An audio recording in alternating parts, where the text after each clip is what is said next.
Hi guys, and welcome back to VCT Game Changer Southeast Asian Series FSL, the league that's all about growing the competitive women's gaming scene and seeing how women in esports change the game. It's us again, your host Jenny Lee, your caster Zaya, and of course, once again, this FSL Overtime Wildcard is brought to you by our sponsor Intel, supported by our official media partner Yahoo, and also official chair partner Secret Lab.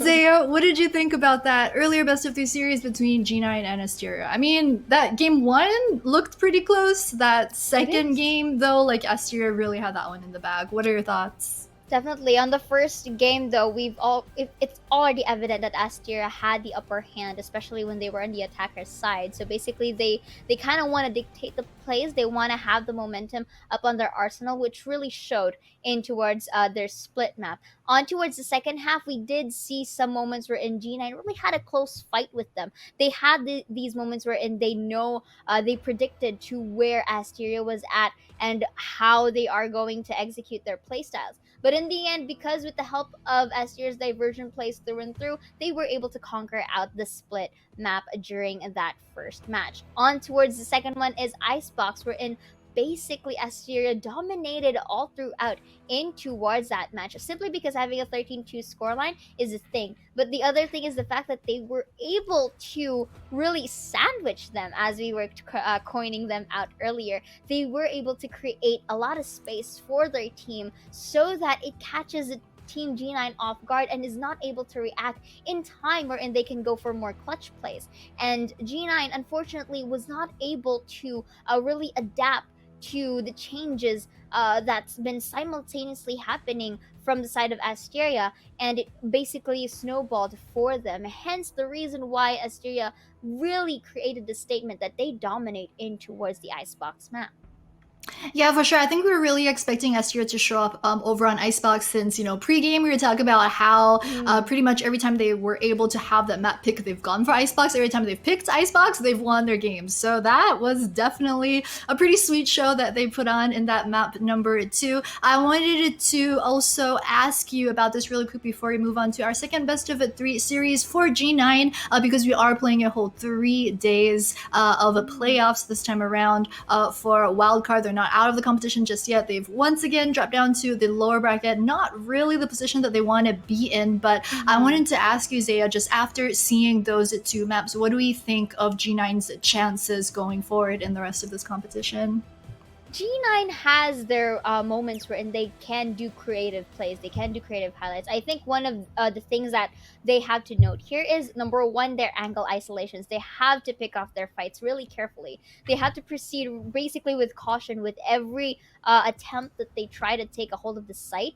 Second thing is their utility usage. We did see time and time again, especially in towards that split map area wherein they were the attacker side, the lockdown wasn't really used to its maximum potential because they haven't basically conquered the site just yet. So basically the usage of utilities is also important, and basically the thing that they also have to take caution is the predictable corners, because we've seen some multiple cases as well for G9 that even if you think that these corners aren't occupied by your opponents, you can never really tell whenever they try to go into that position. So for the chances of them in towards since they still do have the chance, I think it's just more on basically them trying to retrace the steps, because they have the highlights. So I'm pretty sure that they can do it. They just need to really move forward into those plays. Yep, so looking forward into our second and final best of 3 series for today. We've got Team Couldn't Care Less going up against Team KOMOREBI Hearts. And I mean, I'm pretty excited for this one. Team Couldn't Care Less, they're the first multinational team in FSL for this year. It's just super exciting. Their roster is made up of, if I've got this right, Malaysian, Singaporean, PH, India, and Pakistan is where their players are from. They're on your screen. As you can see, it's going to be Sway, Iluru, Fear Antic, Kate there's Jaded, as well as Mythica to round them out. They do have a 6 8-player roster this time around. Pretty much the roster was formed by Sway after she left Asteria at the end of FSL Open 5. So this is a pretty exciting team. It's the first time like this entire team composition is playing together. So I'm pretty excited to see how that one's going to shake up. Definitely. And of course, on the other side of the spectrum here, we do have KOMOREBI Hearts. They do have 5 PH players and of course 1 Malaysian team, which is Cairo, if I'm not mistaken. These are the teams respectively here, and they are the ones who has participated in FSL's tournaments consistently from, if I'm not mistaken, Open 3 onwards to overtime. And now here we go, on to the wildcards. They have also fought their way up from the first round of losers bracket to make it all the way to the playoffs. So basically they really grinded their way in towards getting the spot that they have right now. So for both of these teams, I'm just excited how things are gonna go and play here, because I've seen the previous match, and you know, more intensity is gonna come up here on the next best of 3s. Yeah, for sure. And I think it's just really exciting when we look at just how different the rosters from both these teams are this time around. Because as you mentioned, KOMOREBI Hearts, they're coming in, having played in so many of the previous Opens. They played in 3, 4, 5, 6, and then overtime last month. And now pretty much Wildcard is their very last chance to make it into FSL Elite. So they've had a pretty rough 4 or 5 months lately, but at least, you know, the roster is pretty experienced playing together. Whereas on the other hand, we've got Team Couldn't Care Less, who I kind of feel like they definitely haven't had as much time to work together in terms of like communication with this team. As we mentioned earlier, it was pretty much formed by Sway, and then it's pretty much Sway plus 2 other duos. I think Furantic as well as K-Theirs have been on a couple of teams together, and then also Iluru and Aisha have been on a couple of other teams together. So I'm just kind of curious to see just how much time the team has been able to like to scrim, to practice, and get used to each other's play styles. But I mean, we'll see. It's going to be pretty exciting for sure.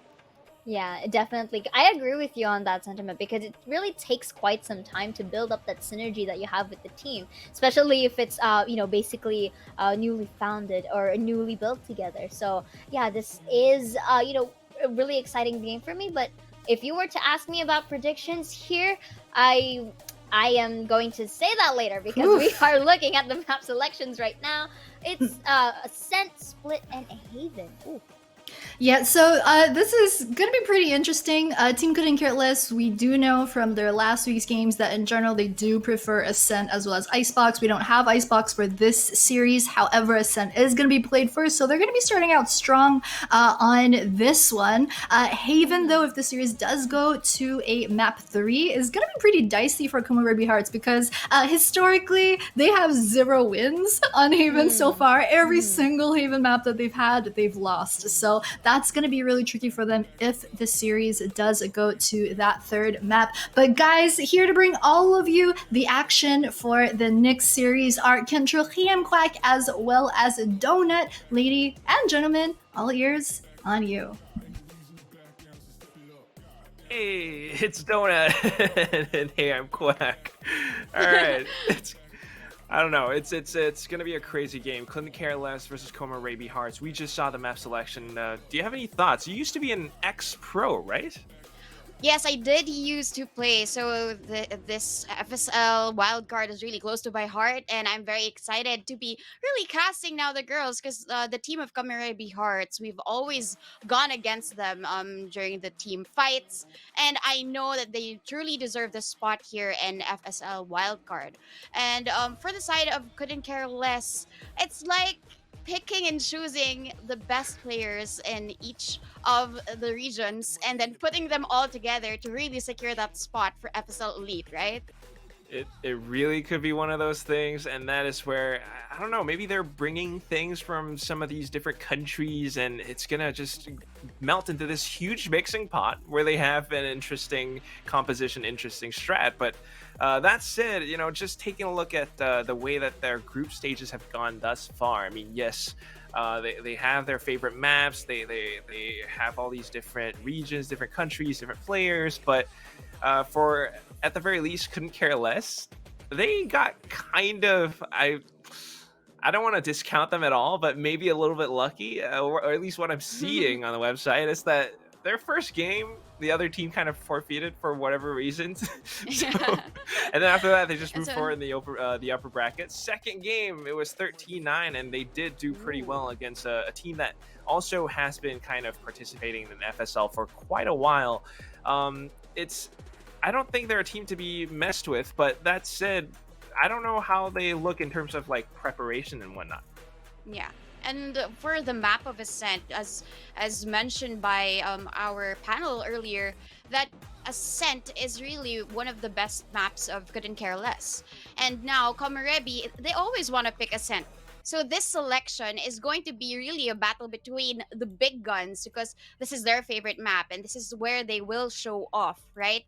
But right now, looking at the draft and looking at the picks, it's going to be really a mix now because Exekis is going to be that Sova for the team and Strawberry Bagel. They have had a lot of reruns in terms of their roster, but Whoa, right whoa, now I whoa, think whoa. in terms of the fortification, right now Cairo as that Killjoy is always going to be that Gandalf for the team. Hmm. With how she does set up the traps in terms of the defense, she couldn't let anybody else pass. But for the team of Couldn't Care Less, what's surprising here is L Choose your agent. hovering over that Viper. So what do you think about this, Quack? I don't know. I'm not a big fan of Viper on a sense, right? Because it's just difficult for you to control how much you can actually block off with your toxic screen. And if you want to use your poison orb, you really need to have lineups studied and memorized. So thankfully, yeah, they're gonna switch off of that, and it's gonna be Catharsis, who in fact goes for the Astra pick. Of course, a slightly more versatile controller for the map Ascent. But here we go. I mean, I really love the things that we've got going on. We've got the Gandalf, like you said, the Killjoy, Yeah. Cairo. Aside from that, just want to point out real quick, Strawberry Bagel, best name ever that I've ever seen. We could be duos, right? So you can have a strawberry bagel and then I'll be the donut. Yeah, the donut. Yeah, and But- we can actually collect casters who have food for their names because a lot of I know a lot of people who have food names when they cast. So a lot of the audience would say, "Okay, I'm getting hungry with all of these names that I'm seeing on screen now." 100%. In FSL, we see quite a number of food names. I'm pretty sure we've seen like mochi before, stuff like that. Yeah. But regardless, the game is going to be starting pretty soon. This is going to be the first round on Ascent. Couldn't Care Less versus Komorebi Hearts. And right now, to start things off, Komorebi Hearts on the attacking side, they're trying to push past this Astra Nebula along with their Owl Drone. But unfortunately, they're met with quite a bit of resistance. The paint shells connecting onto two players, and that is a huge chunk of their health gone. Yeah, I mean that's gotta hurt at least now. But ooh, she's gonna keep to her position. She's gonna get one, but traded out here by Strawberry Bagel. But there's a lot of action here towards the tree room now, and now Catharsis. She's actually gained her ground back here in the A site. There are two members remaining now for Komorebi, and it seems like the A site is impenetrable. They haven't yet gone in, so now it's time for Strawberry Bagel to cast out that blind for them to get that entry. But no, Catharsis is just going to stop them all. There was that trade, but that position, they just really decided to play together, and that was a good defense for the team of Couldn't Care Less. Exactly, and I think the key word that you said right there, and I have to agree with it, is the decisiveness of what we're seeing from Couldn't Care Less. We don't see a lot of hesitation. In fact, they're just going in for that information. A little bit of a jiggle peek in towards A main. They see that there are players, or they hear something. They chuck the paint shells, and that is the catalyst for the entire round. After that one play, even if they tried to go for the A split, it was a lot more difficult for Komorebi Hearts to pull anything off. So this time around, round number 2, we'll have Komorebi Hearts kind of playing a bit at the back foot for a second. They're not going with all that much aggression, not going with any aggressive peaks for the time being. In fact, Strawberry Bagel, hearing the Boombot, is going to back off and grant Couldn't Care Less all the space that they were looking for. No, Strawberry Bagel is gonna be greeted by two members flanking, and now Lolita, she knows that somebody's going to be behind her, so she just really moves forward. If she gets this kill, this might be a turnaround for the team, but Catharsis, she's just really patiently waiting here. She knows she sees the barrel of that pistol, and now that's going to be a successful flank now as Sway gets another kill. There's just one remaining, and that's going to be Cass, and she has nothing to do now because Sway will finish her off. And now it's a 2-0, a very successful bonus round because no casualties on the end of Couldn't Care Less.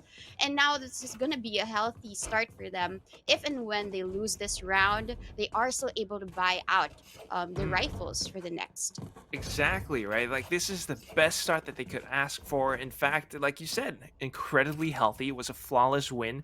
And that's why it's such an incredible thing. Even though this is only round number 2, the way that they've been approaching it, the way that they're pushing out together as a duo.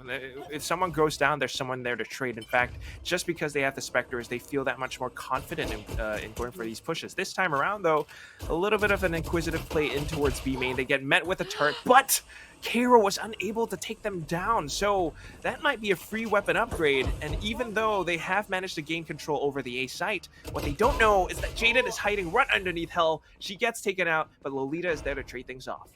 Well, she's down to 19 HP, but this is a very doable situation for them. They're up the women advantage, but there's really more plays for the attacking team as they guard that ticking spike. But Uwu, she sees nobody here in this site. They don't really know if they're down here or up above, but she does spot Lolita there holding her ground towards Hell, and now Catharsis is going to be there for the trade. There's just going to be one left, and Exequis. Where is Sova? Oh, No, no, she DC. got disconnected. I thought it was a 1v1, but that was just unfortunate for the team of Couldn't Care Less, and this is now a free point for KOMOREBI Hearts. Very, very unfortunate. I think if they had Sova still in the game with them, Yeah. that might have been a different result, but it is what it is. It kind of happens sometimes. And then again, you know, they are playing from multiple different countries, Yeah, some of them that's from true. South Asia as well. But it's nice to see a little bit of that South Asian representative. Again, I have to point out, like, yes, they did lose the round, sure, but they were almost 100% successful with that retake. I mean, the way that they were approaching it, just knowing where the players would be positioned, using their Spectres, able to take them out. Yes, yeah, it came down to the play from A main, and that's where Executis was able to secure the round for KOMOREBI Hearts. But this is Couldn't Care Less, and I kind of want to say that they're looking at, like, they're actually quite a scary team. I mean, they've already performed this well, and just a quick little, like, FYI tidbit thing. Sway's Twitter account at Sway for Real, she tweeted something a week ago, and it says qualified for playoffs with like 1 week of prac. LMAO. That's a huge statement. Yeah. Yeah, and what more if you did have time to prepare for the playoffs, right? During the whole week, they had time to prepare. They had time to fortify their strategy, so they're gonna be a little bit scary. Going against KOMOREBI Hearts. And as you mentioned earlier, you said that maybe Couldn't Care Less was just really lucky for the first few matches because one forfeited and they got a very dominating round after. But I guess this is where it will be proven if they are just really lucky or they do have that skill and they can be as scary. I really think that they can be, but then again, it comes down to how the games are played. For now, it seems like even though they're just on defense, they have that really strong setup. Like you said, right? I mean, earlier on in towards Agent Select, we're seeing the exact thing happen right now. It's the Killjoy, the Gandalf on the B side. You see all of that utility to basically lock things out. If KOMOREBI Hearts tries to make a play, they'll get met with a Nanoswarm. If they try to shut the door down, Nanoswarm right there. Turret's going to get some information and slow them down a little bit as well. Maybe not too much because of the recent nerfs, but it's still, it makes it difficult. It makes it labored for KOMOREBI Hearts if they want to break in towards the B site.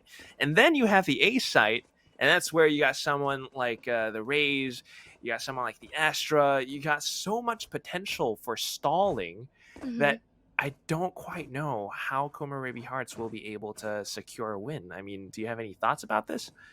Well, I wanted to say that Catharsis, her position towards three room is very very vital because she can just easily rotate towards B if she is needed, but also the amount of access that she does have, like a hiding place there towards tree Mm. to really just place her stars all over the map. So that's the beauty of an Astra here, especially for Catharsis, who has also been, um, playing a duelist.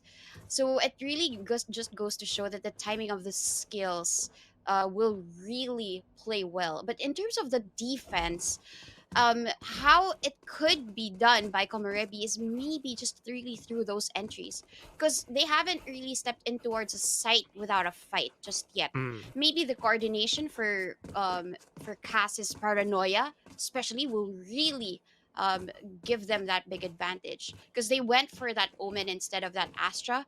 So they must use all of the utilities well in terms of those entries. So whether it's going to be B, they just really have to displace that Killjoy. Yes, there are going to be swarm grenades. That's gonna hurt, but at least they are able to get to that site. Because the first two rounds, that's what we saw, right? So that's what we Mm. saw, that they couldn't even get in. Good thing about that is they bounced back towards that third round. It was a turnaround, and it was a win here by Exekis. So Ex- I guess it's really more about the combination of the utility trying to go in towards that side, maybe playing together, controlling the flank, that duo of that Jet and that Raze to Mm. stop them. Exactly, right? It's that's what Couldn't Care Less has. And in fact, an interesting thing right now is the fact that Sway, the race player, has bought up an operator. She's looking down in towards B lobby, and I don't know how successful she will be, but it's still a very deadly weapon and it's very useful for locking down angles. So this is where Komorebi Hearts has to be extra careful. It's not safe for them to peek in towards mid. And that's gonna be scary now. So they're all grouped up here towards this B site. They're just waiting. They're lobbying at the moment. They're just waiting for maybe an aggressive push here from the team of Couldn't Care Less. But right now, at least they've denied that information, and that run it back will just trigger all of these swarm Uh-oh. grenades. But that's gonna be a waste of an ult My because God. they didn't even get any entry. That was a swarm grenade plus gravity well combo. Extremely well timed by Couldn't Care Less, but regardless, they're still going to try to go in for this. We see the blast packs coming out, but not a single player has made it past. It really is. You shall not pass. Catharsis, Jaded, every single one on the site itself. Komorebi Hearts were not able to secure a safe passage on towards the B site, no matter what they tried. Yeah, now they're forced to save. I mean, half buy for Exekis, that's going to at least matter. But what they need really now is that combination of the utilities and that duos that we would want to see. Now, Sway here, another Gandalf play with that operator, right? They're not afraid to try and get those early pickoffs as Sway as the rest of the team members. I mean, B is quite passive with that Hmm. Sova, but here in A, it's going to be a bloodbath now as El Wu actually sees and peeks out. Executes is now down, and now El is going to follow up with another. And there's going to be just really Cass exiting. She doesn't want to die just yet because the spike has to rotate towards the B side. So And Lolita. chucking a paint shell. At this point, it's all too telegraphed for Couldn't Care Less. They know because of this aggression coming in towards A main, there's no other place for Komorebi Hearts to be other than the B site. And we see all the rotating members coming in towards market, maybe in towards B lobby. And unless Cass is able to pick off the player at the back, I don't see how Komorebi Hearts will be able to secure anything. She tries to go for it, but unfortunately she gets taken out. Cairo, now Cass, Catharsis just going for that quick double kill, 4-1. And Komorebi Hearts just basically cornered. Yeah, and now they're pulling out the big guns. I mean, the Sova of Couldn't Care Less has an Odin and B. And then in A, if you peek, you can get shot by Sway's operator. So I think now this is the chance for them to try and go mid. They haven't done so just yet. Maybe smoking out Cubby where the operator is, Hmm. and then maybe just running past that alarm bot and getting those kills. Because right now they haven't done that just yet, Oh and that's no. gonna be now again the Gandalf play here by Sway, getting one with the operator. She's not afraid to get another strawberry bagel. She knows that the raise is still gonna be there, and instantly I think that's a good decision there by Sway to just back away. Now Exege's spotted out that jet, but she's not tagged at all. So now they're just holding down their ground. They're afraid to go in, but now they still have that curveball, so that's possible. But everybody else is just jiggle peeking. They're not Oh giving it away, and no. LU already gets one for herself, and that's gonna be Strawberry Bagel. He's getting that trade. There's a little bit of trade, but I don't know if it's gonna be enough. I mean, Strawberry Bagel, not the healthiest. At the same time, you got the Catharsis basically holding an off angle from Garden. If they try to push past A main, there are so many different angles to look out for, and all Mhm. she's got is, hot hands, one curveball.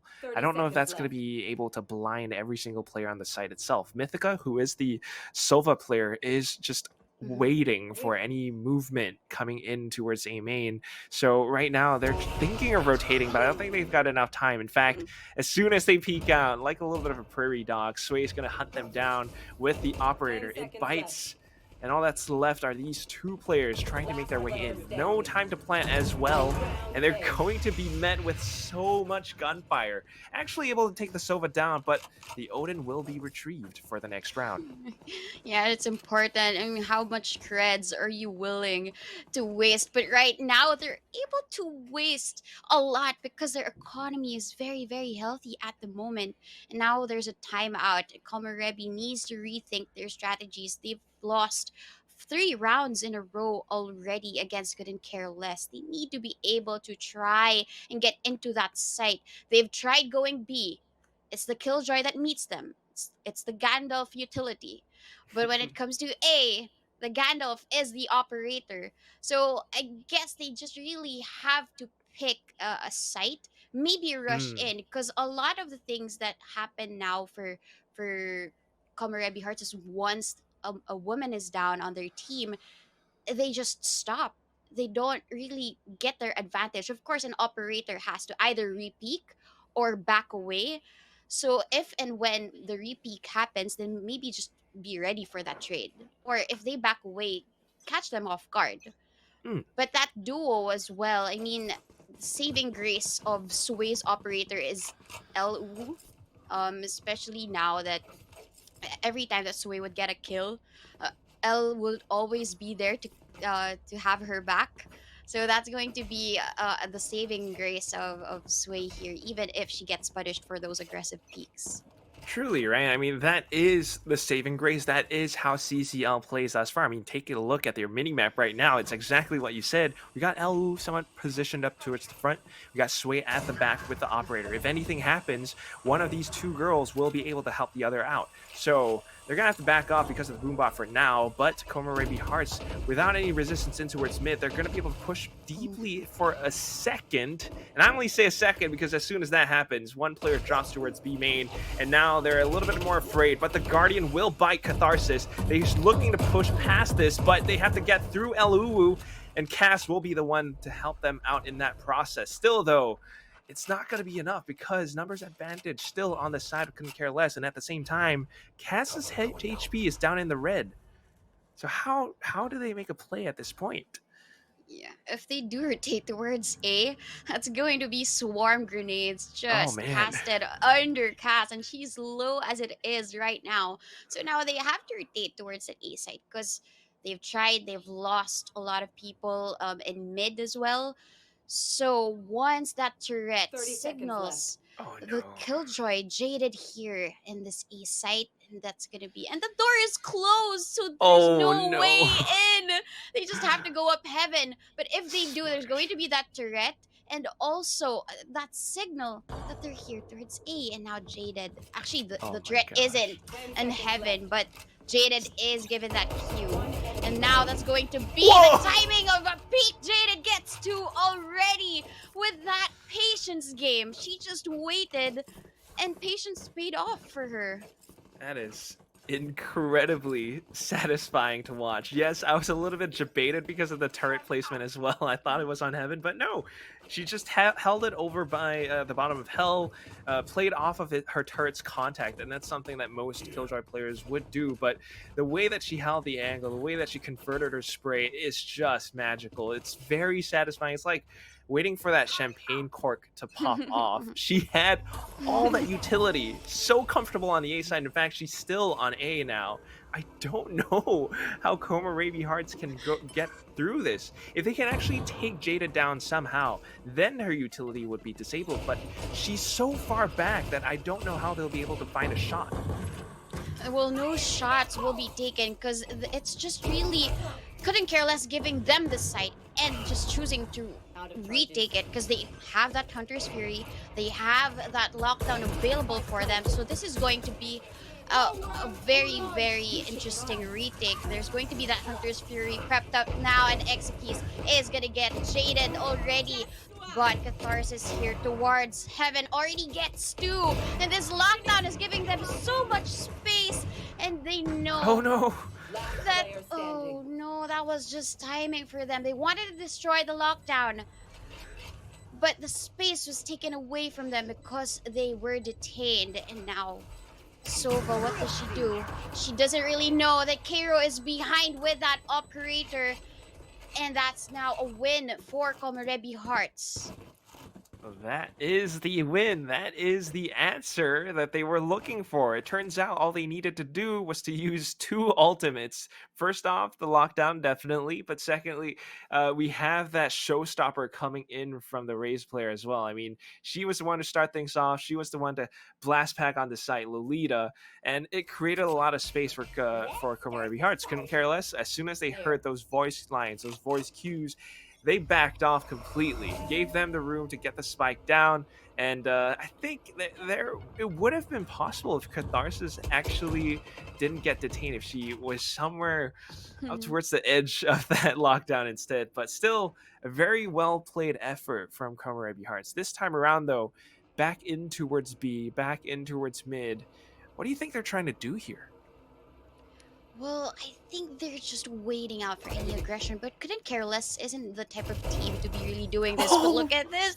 Ooh, the combination of that Recon Bolt and an Odin will always pay off for a Sova main.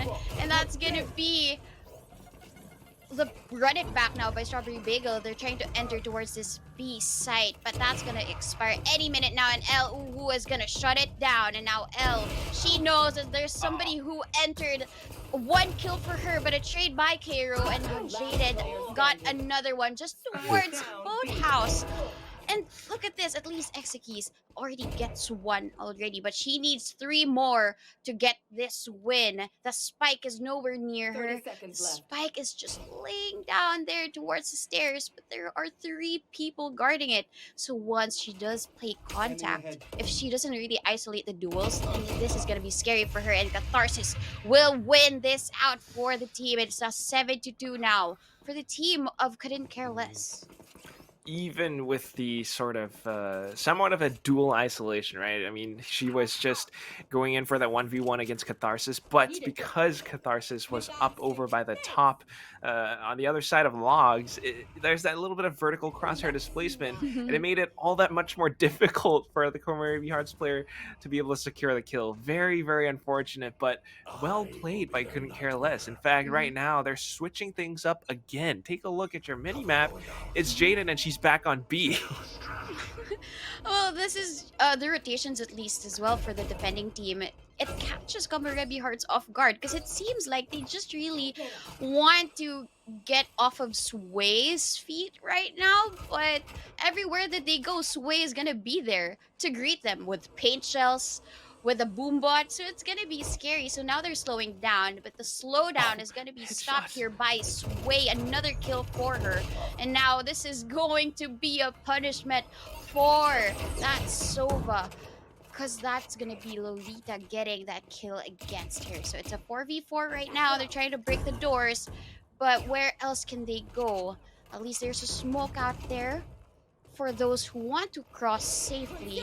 But this is going to be a regroup now for the team of Couldn't Care Less towards this B site because they have nowhere else to go. But there's going to be Jaded here just waiting off again. And is it going to be another patience play by Jaded here? Catharsis is just waiting for people to cross. Seeds 2 gets 1 and Jaded gets 1 for her own. Exekis gets that trade, but will there be a successful spike plant? The answer is no, because Catharsis shuts her down. And Kairo, 1 HP and a very, very big dream here to get this spike down. But she doesn't really know where the Astra is. Oh, She man. needs to be able to look at the stairs, and this is just going to be all about timing. It has to be, right? 1 HP, no chance at all. Kat knew that she had the advantage in this situation and just let her get away with it. In fact, because the spike was not planted, because she held on to her Vandal, she doesn't get the round loss bonus.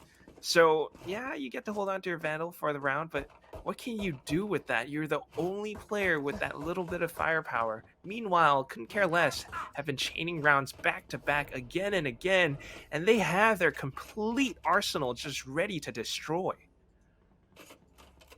I think that's not going to be enough. I mean, a Vandal can make magic for them, yes, but the rest of the team members, right now, Lolita is in a classic. That's not going to be enough against the guns of Sway there waiting for them. So they're just going to back out. I mean, in terms of the minimap, Jaded is just waiting here.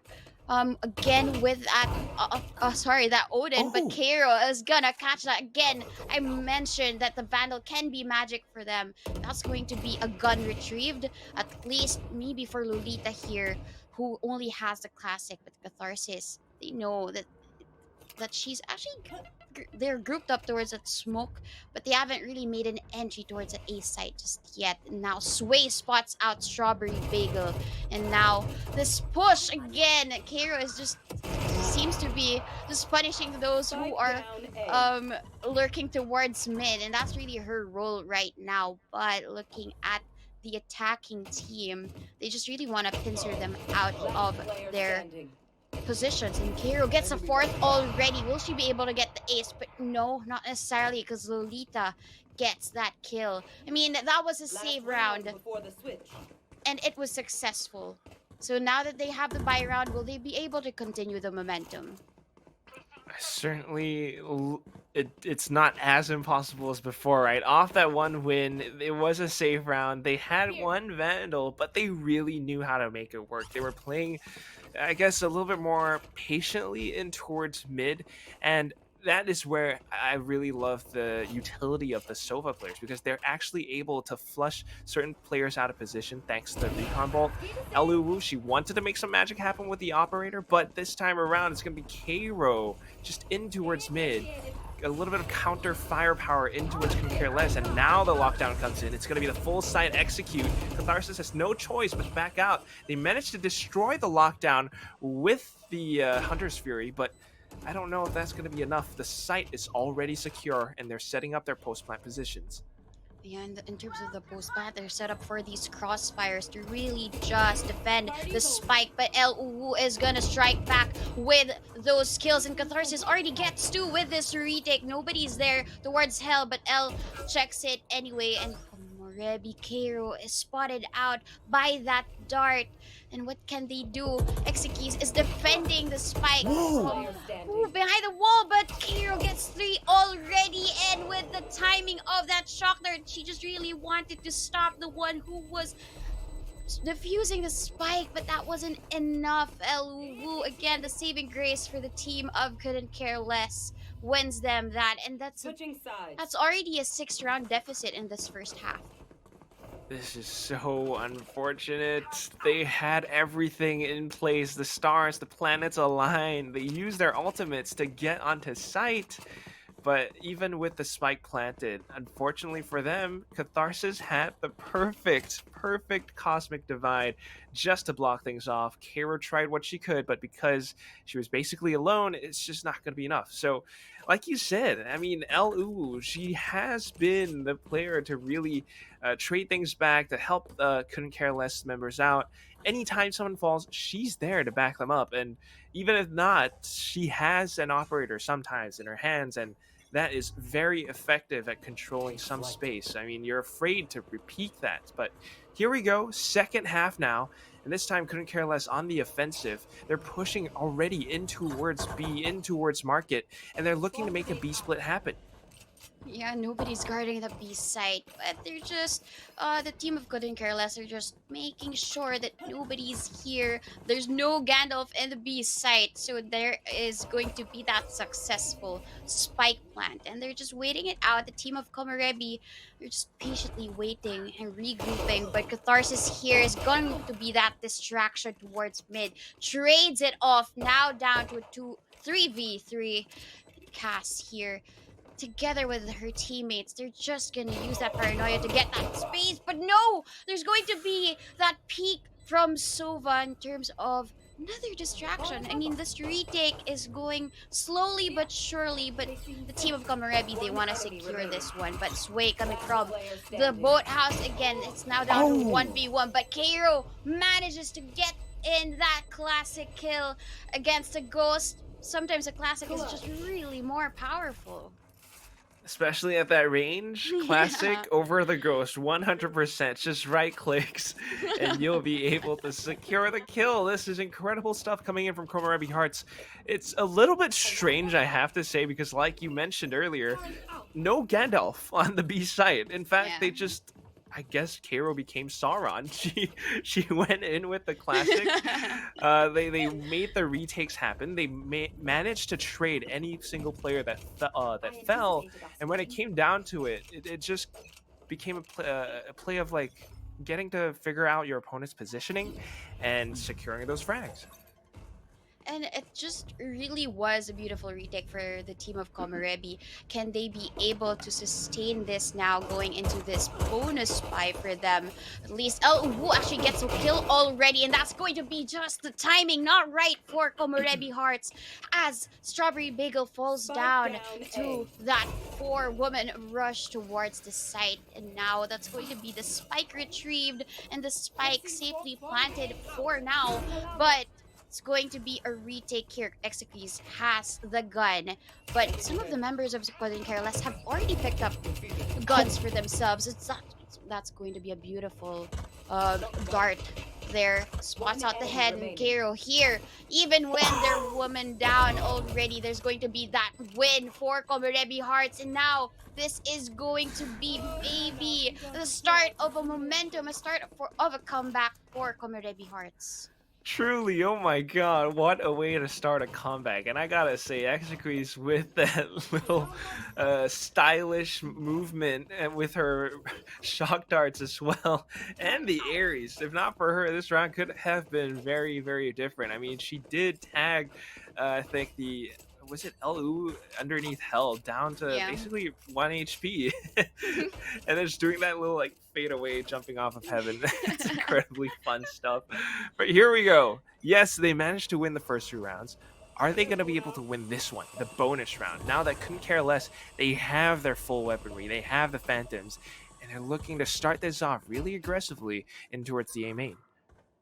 And this is a similar thing that the team Couldn't Care Less was doing during the defense. They're just waiting it out. They're not aggressively peeking at the start of the round, but they do once they don't have enough information that it's going to be an execute towards this A site and those beautiful paint shells. If it weren't also for LU, maybe the paint shells could have gotten that omen, but right now Lolita is just waiting for that perfect moment for that flank, and she shuts down that Killjoy.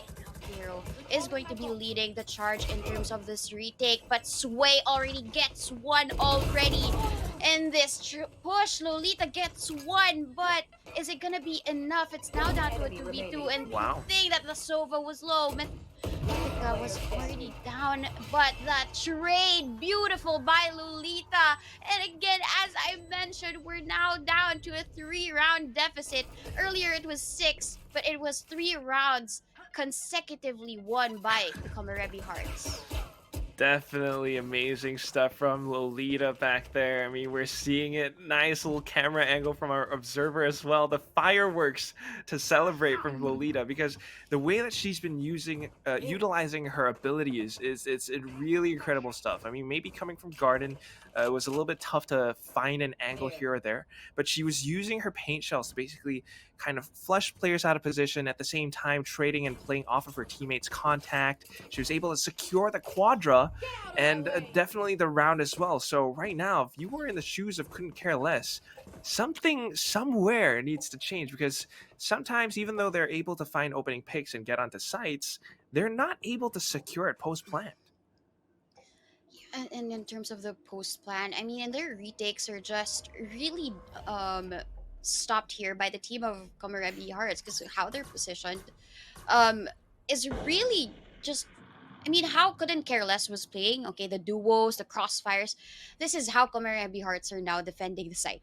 So it's going to be impossible, not unless the team of Couldn't Care Less, okay, they have the same strategy as we did earlier. How can we now counter this? Because that's going to be Catharsis getting that kill and Lolita getting that trade. But Sway here has that Marshall, uses the paint shells again to get that advantage. But timing here, perfect, beautiful paranoia there by that Omen, but Exekis gets that kill. It's gonna be a gun picked up, but Cairo here, timing of that showstopper. Nobody's gonna die from that because the door was closed, but Cairo, KV, up from heaven, just defended this site again, and 4 consecutive rounds, Quack. This comeback is really gonna play well if they continue with these defending strats that they do. That's right. I mean, 2 more rounds is all they need to equalize the board, and they're looking a lot more comfortable. I mean, Couldn't Care Less. They're a team that, you know, it doesn't look like they like to sit still. They're always moving around. Sometimes Jaded is patient, but that's only when she's defending. You know, on the attacking side, it's a little bit more difficult. She has to use her turret to maybe suss out some information somewhere. On the other hand, if we take a look at KOMOREBI Hearts, they don't peek. They don't push out that much. Not really. In fact, take a look at what we're seeing. We got the same setup on the B side, Sova plus Omen. Meanwhile, on A, it's same thing. Lolita all the way in towards Tree now, and she's just waiting for some push, waiting for some information, and then using utility to stall and delay them even further. And while all that happens, her teammate's there to rotate and back her up. Yeah, but they haven't really chosen a site just yet, because the spike is all the way here in mid, but it seems like it's slowly rotating towards this A site, because they're gathered around here, the campfire of A, and they're just going to wait patiently and wait for that perfect moment to pounce and get control of that A site. But how they're grouped up now, I mean, the team of KOMOREBI, I think they just really want to give this A site away and then handle it through a retake, because in terms of the utility, we have the lockdown available for Cairo here at least. So the timing, I mean, here Mythica is looking for that opportunity, and this is going to be that cosmic divide placed down to try and stop anybody else from peeking. But that gravity well was just pulled by, I mean, that turret was just pulled by that gravity well. It was just funny. Yeah, kind of hurt them for a second, but thankfully they shot it down. But here we go. It's the retake process, and they're really adamant on just pushing past this, but there is an attacking lockdown in place as well. They're looking to stick the defuse, but unfortunately for them, Catharsis with the triple sprays takes them off the spike. All that's left is Exekis, and she has to come in all the way around from the back, and that is where the footsteps will be so audible that Jaded will just shut her down. Finally, the first round that Couldn't Care Less has gotten in the start of this second half. Yeah, after 4 rounds of wins for KOMOREBI, finally Couldn't Care Less gets one, and maybe that was a win that could stop the momentum of KOMOREBI. I mean, it was almost down to evening it out to to a 99, but they just really had a wake-up call. Okay, I think they're winning so much rounds, taking rounds away from us, so we have to get this win now. And in terms of their attacks, I think this is how they should be really playing the post plants. Maybe a little bit away from the spike and then just holding it down through the sprays as Catharsis did. Now it's going to be a B split, supposedly, but that's going to be a shutdown now for Kiro as she spots out the head of that Raze. Smoke came, I guess, a little bit late, and Mhm. she had the perfect pixel angle. Cairo able to secure the frag, and right now, I mean, down a player, it's gonna hurt. Couldn't care less, because it makes it all that much more difficult if you're looking in terms of numbers. I mean, the trades won't be as strong now. In fact, they lose 2 more players in the process. All that's left are the players in towards B main, and that's something that Exekis has already figured out. Her recon vault got all that information, and KOMOREBI Hearts should know this. Still, though, I mean, look at the way that they're playing right now. Not budging at all. In fact, the only one that's going to receive them is Strawberry Bagel. She hears the footsteps, immediately drops the hot hands to just stall them a little second further, get the rotations going in. She's hiding on the other side of the corner of the blaze. They didn't expect it. She peeks out, but Sova will be able to take her down. That's Mythica. She got traded off because of Cass. Spike goes down, but it's all up to Jaded. Sees the peek coming in from heaven, takes her down. That's a double now. All that's left is Exekis. She goes in for the spray, and she connects it into her headshot. Exekis saves the day for KOMOREBI Hearts. Oh, well, that was just beautiful. A beautiful retake and quite a risky play there. Just pushing off towards tree to get that advantage of heaven. That heaven space is very, very important for the defender, so they wanted to take it away from them. But of course, that aggression is punished here by the team of KOMOREBI. They already know how the team of CCL are playing, so they have a little bit of a read now on how they should be defending these sites. I mean, they're not giving them the early pickoff, which is good, because once they're man down, I mean, KOMOREBI does really crumble to pieces, but now they're playing together, they're saving each other from these trades, and this has been working well for the team of KOMOREBI. Looking really good. In fact, they're doing the same thing right now, just basically letting them run onto the site. Meanwhile, they'll just be able to play retakes. In fact, because they have the better guns, it's not going to be that difficult for them to secure this retake. But you gotta take into account the ultimates in hand. Couldn't care less, if I'm not wrong, Mythica has the Hunter Spear. That's why she's all the way over by A main. If they try to take the spike down, it's not going to be that easy. In fact, 2 players in towards Hell is a difficult angle to push in as well. But working off of the run it back, that's the Hunter Spear denied. All that's left, Jaded plus El Uwu, so far off the site. I don't think that lineup's going to land in time. Ooh, yeah, it wasn't enough time to land that, and Karo does secure the kill already, and that was what the Hunter's Fury denied for couldn't care less in terms of that post plant, but they do have that lockdown now available for them to take maybe the B site, because that's where the lockdown is most effective. If you use it towards A, you have a little bit of space there towards heaven that people could hide out in, but right now it seems that they're grouped up towards this B site, wherein they can use the lockdown, maybe a combination of that Hunter's Fury as well, to push the players back.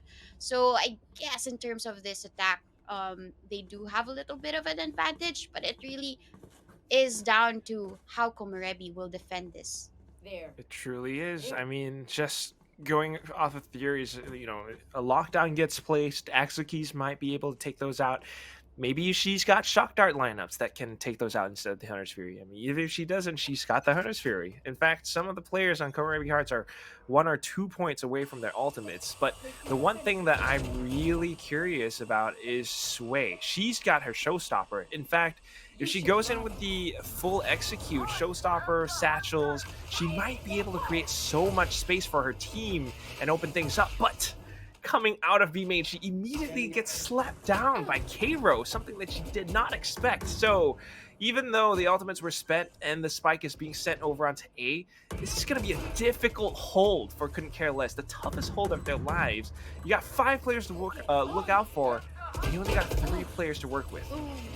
And Cass actually gets that kill against L, and now that Hunter's Free doesn't really catch somebody with Catharsis. Will, though, gets 3k for that round, but that's not going to be enough because that retake, they had a lot of casualties getting that B site in order to sell a fake. They were faked, but it wasn't enough because they only had 3 members. As you mentioned, this is going to be the hardest hold of their lives, but there was the Hunter's Fury used, doesn't really catch anybody else. So that was just really more of a waste for the team of Couldn't Care Less. So, I mean, how they are able now to buy out, it's not going to be enough for maybe a win. Are they going to give the lead now to KOMOREBI? Because the score is 10-10. Exactly. And the momentum on the side of KOMOREBI Hearts as well. I don't know how Couldn't Care Less could possibly swing things back into their favor. They're trying to push up in towards A short now, but this is where KOMOREBI Hearts already has the perfect setup. But to start things off, really well played shots by LU with the Spectre, and then Sway to back her up. It's going to be that much more difficult as the rotations come in, though. Glass was broken, and immediately K-Ro is watching the angle. LU might have been able to sneak under Jenny, but I don't know if she knows that Cass is above.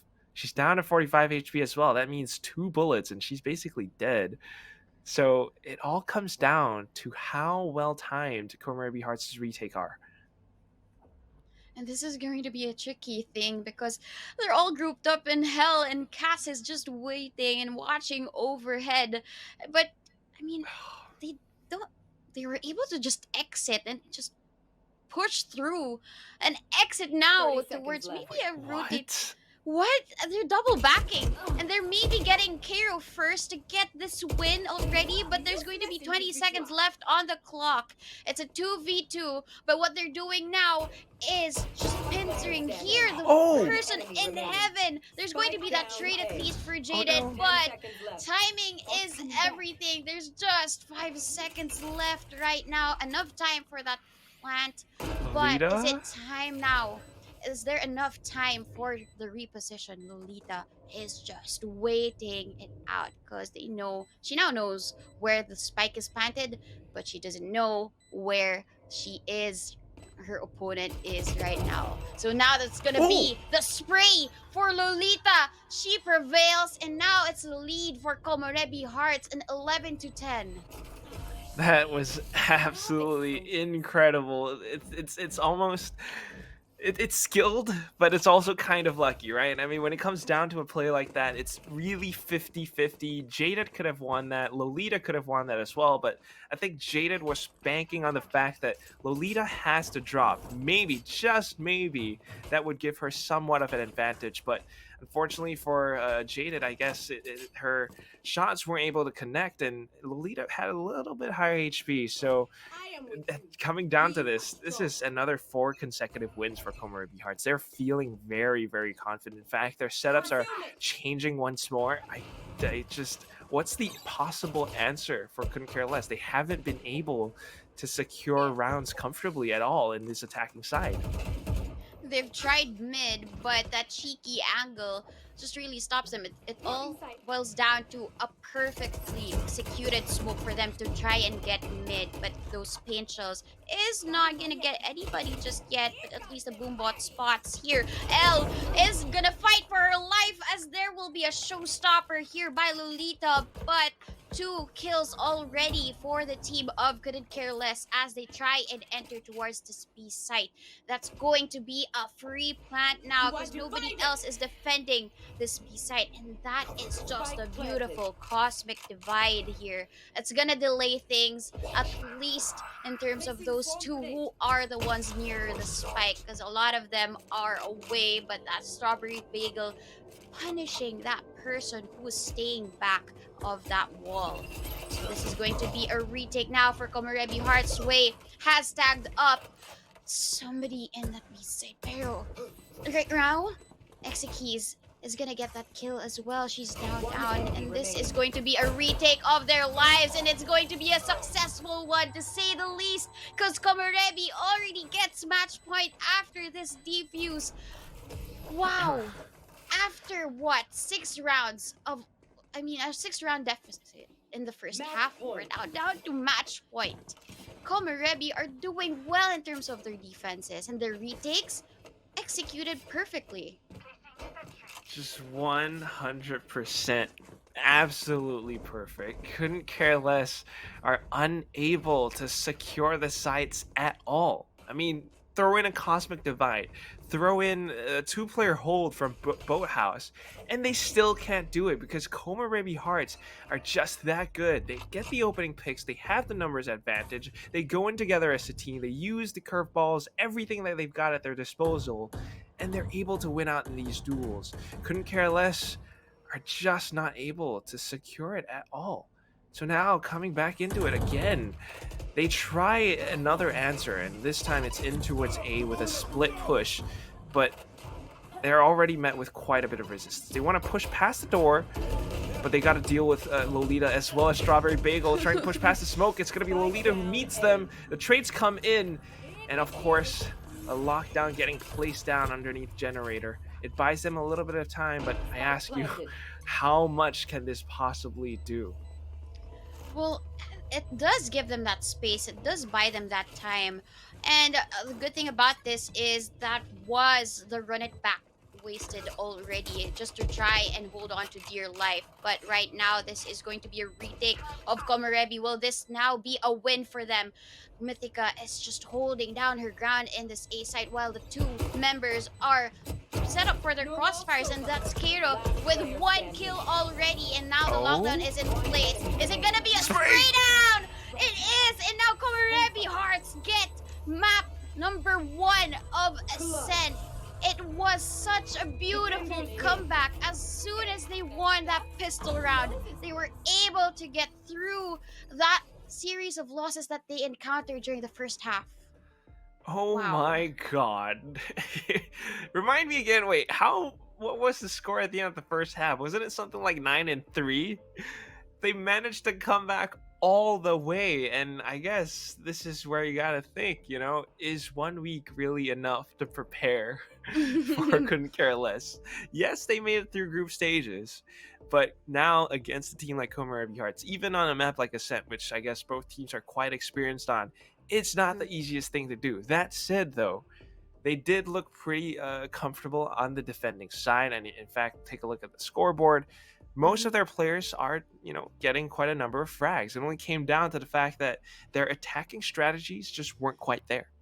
Yeah. And looking at the scoreboard, Kiro has 30 kills. She dropped that 30 for this round. I mean, it just really proves how powerful a killjoy can be. I mean, even during their attacking rounds, she seems to be the one holding the ground for the team. But it's well balanced for the team of CCL. The good thing about this is the teamwork for KOMOREBI during the defense really got them that win, helped them secure map number 1. And how much assistance also Mythica was able to give. Looking at how many assists she has 14 assists. So it just really means that the use of the utilities for CCL was spot on. It's just that it came down to how are they going to shut down the crossfires of KOMOREBI, the Gandalf plays of Kiro there in the A side. So that wasn't really answered during that map of Ascent, but maybe there's going to be an answer for them now in the next match. Hopefully it will, because the next map is going to be none other than Split. However, that is KOMOREBI's map pick, so I don't know how comfortable Couldn't Care Less can be on Split, but they need to be able to pull off a win. If not, they get sent into the lower brackets where, I don't know, maybe that's what they kind of want as well, because they're separated from their sister, well, I guess sort of sister team, Couldn't Care Less, Asteria. Maybe that's what they're going for, but regardless, this shows that, you know, KOMOREBI Hearts whatever you want to say about them, maybe they came from the lower brackets. They're a team from the Philippines as well. They've got so many different things, maybe not so well on the attacking side again, but when it comes down to it, when it comes down to defense, they are able to pull off this huge comeback, and couldn't care less. I don't know. I think it's time to maybe do a little bit more preparation, right? They need some kind of an execute or something that actually secures them wins on the attacking side, because the one round that they actually were able to win on attack was when they went in with those blast pack plays, when they went in like just full rush, full Hail Mary in towards the B site. If not for that, then I don't know what else they got. But next map, Split. I don't know. Any thoughts before we go for a break? Well, this is actually one of the favorite maps of KOMOREBI Hearts. They've always won in maps of Ascent, and Bind, and Split. And I think they do want to secure this map already, because the third map, the decider, if ever, will be the map of Haven, and they haven't really won a map of Haven thus far. So I think they're so excited to finish things through, make it this a 2-0. But again, there is still CCL maybe gaining that ground for them. This might be your map pick, but this is our map win. That might be also their defense. Very, very possible. This could be a potential KOMOREBI 2-0, but who knows what will happen? We just have to wait and see. So, people at home, when you're watching, do not go away. We'll just be going for a quick break. But after this, it's going to be Split. It's going to be KOMOREBI Hearts versus Couldn't Care Less. Is it going to be a 2-0? We'll see. But after this, it's going to be Split. And welcome back, folks, to the FSL Valorant circuit. FSL Valorant Wildcard, VCT Game Changers Southeast Asia. This is map number 2 of Couldn't Care Less versus KOMOREBI Hearts. I'm your caster, Hamquack, and with me is the Donut. What do you have to say about this next map, which is, like we said earlier on, it's going to be Split? I mean, with all of the tight corners here in terms of the picks now, I mean, given the performance of Kiro earlier, for sure she'll be picking up that Killjoy again for this one, or maybe opting for that Sage as a resident sentinel of this map of Split. But again, this is the pick of the team of KOMOREBI Hearts, so they might be able to secure this down to a 2-0. But couldn't care less be giving that away for free. Of course not. They have to put up a fight. And in terms of their defense, it was beautiful, but it was just really a turnaround for the team of KOMOREBI Hearts when they won that pistol round. It was just a domino effect. They got that win. Okay, they had that positive mental state that they could be able to get this win. And a series of rounds, 4 rounds, and then a loss, just one, but then a third one again. So I guess that's all. It all boils down to the momentum of the team, because I think both of these teams are momentum based, and given how the scoreline is really shown, a win and then after another consecutive ones. Then, how about you? What do you think? I have to agree, all right? Like, it's really momentum based for them. When they start to chain rounds together, then they get the hot hands. They feel really comfortable. They feel confident to go for these peaks. I mean, that's what we see from Couldn't Care Less when they started out on the attack. Even if they're defending, they still love to go for those pushes and using paint shells, using their utility, like we saw at the end of the scoreboard. They had so many assists. They had so many usage out of their abilities, and it really helps them to control the game. But on towards the attacking side, and then you got KOMOREBI defending, that's when those girls start to feel more comfortable, because they were able to win rounds back to back. First things off, pistol, and it was a really close one. If you remember, it came down to Kiro to really close it out for her team.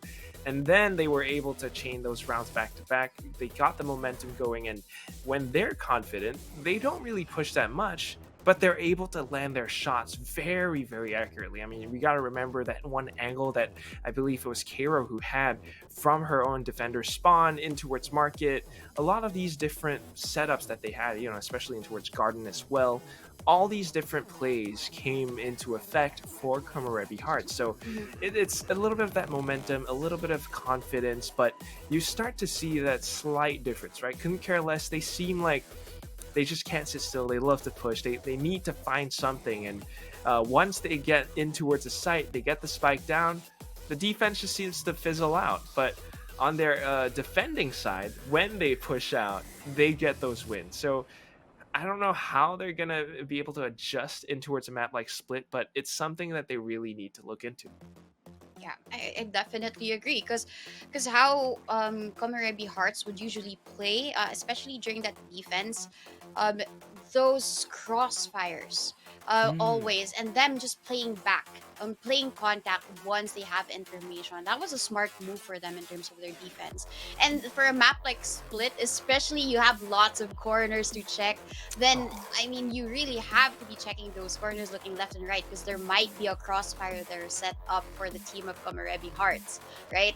And it's also down to how they level it out in terms of their duels, because initially, during their attack, KOMOREBI wasn't really winning those duels, most of the duels that they've seen. I mean, looking at the scoreboard, it was Kero on top, but the rest of the team members of CCL just right below her. So Exactly. I guess that's all gonna come down to how they would win the duels, and couldn't care less. They seem to be on point in terms of winning those. I think it just boiled down to the indecisiveness in terms of selecting a site and executing their strategies.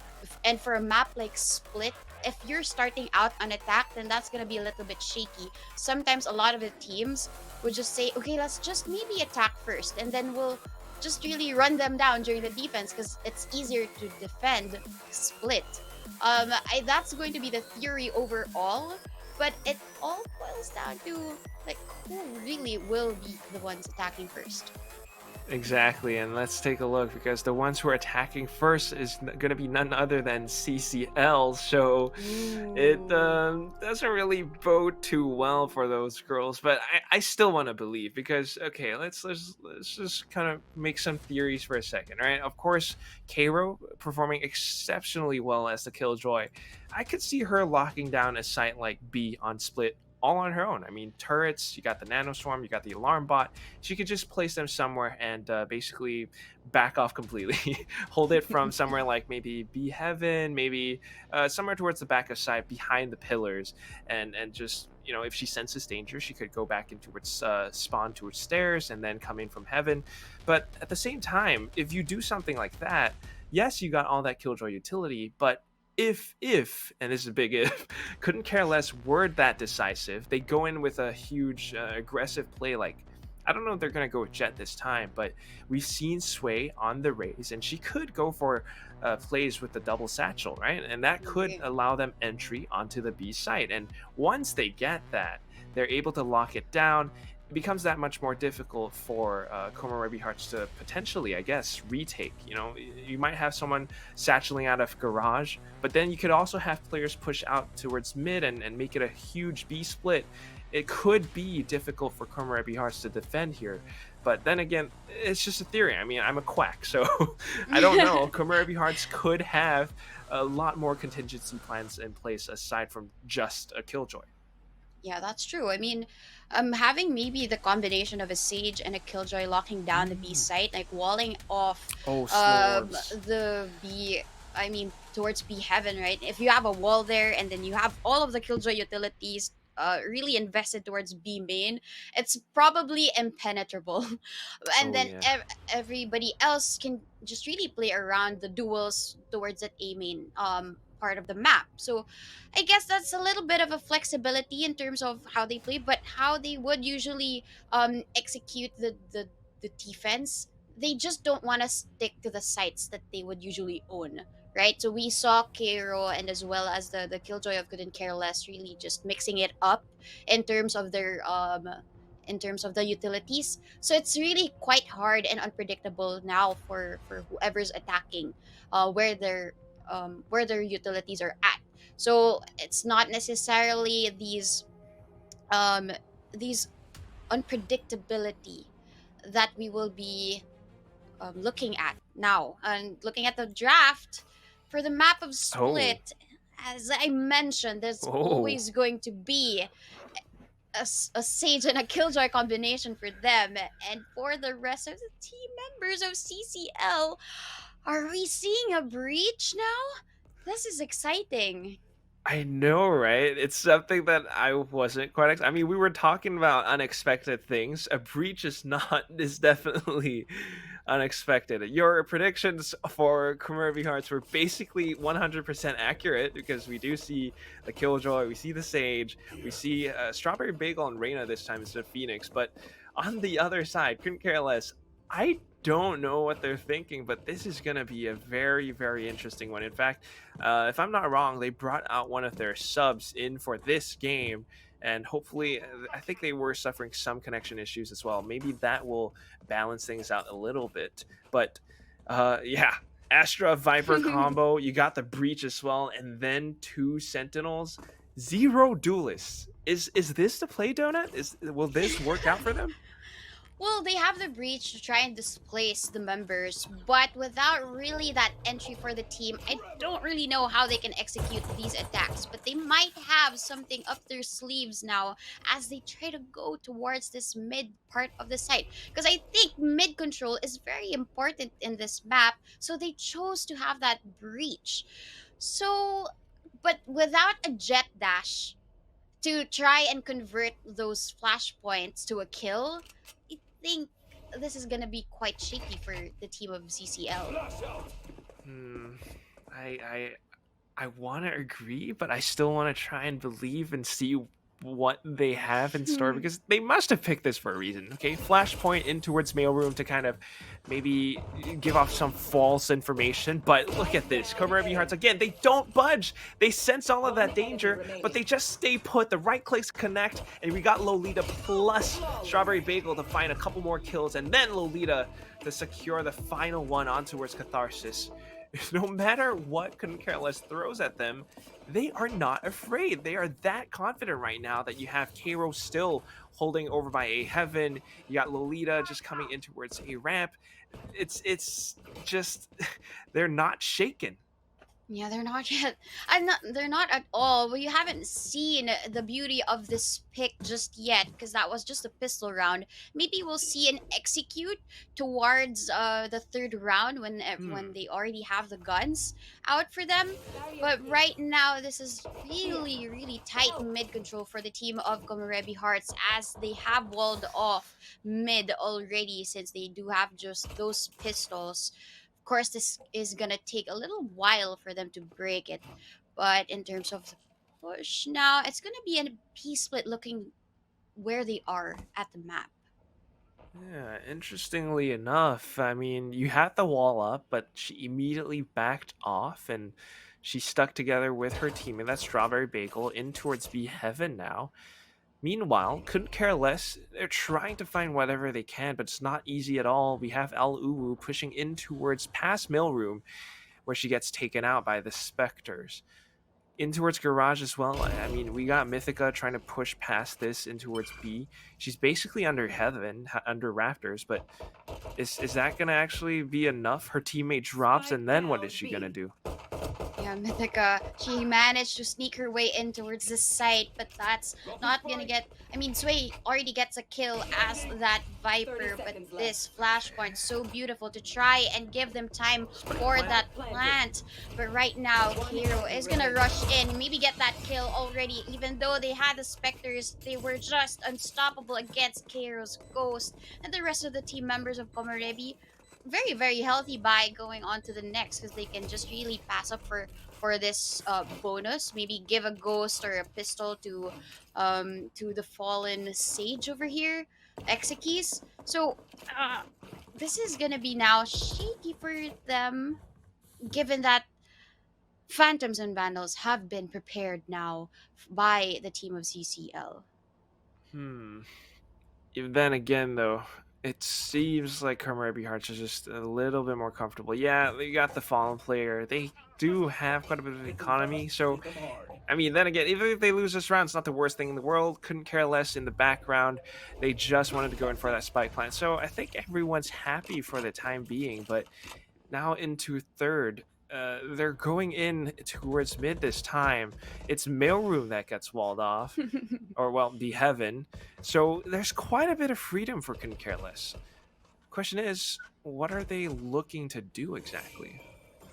Well, there's a smoke now covering, so that freedom is just given to them. But if they do rotate towards A heaven, they will be greeted by a lot of Killjoy's utility. So they have to be careful about this. And looking at how they're pushing, maybe a flashpoint now will displace Strawberry Bagel. They have to be careful because she's just holding this top angle. She is able to get one and Exekeys there with another, even though she just has that frenzy.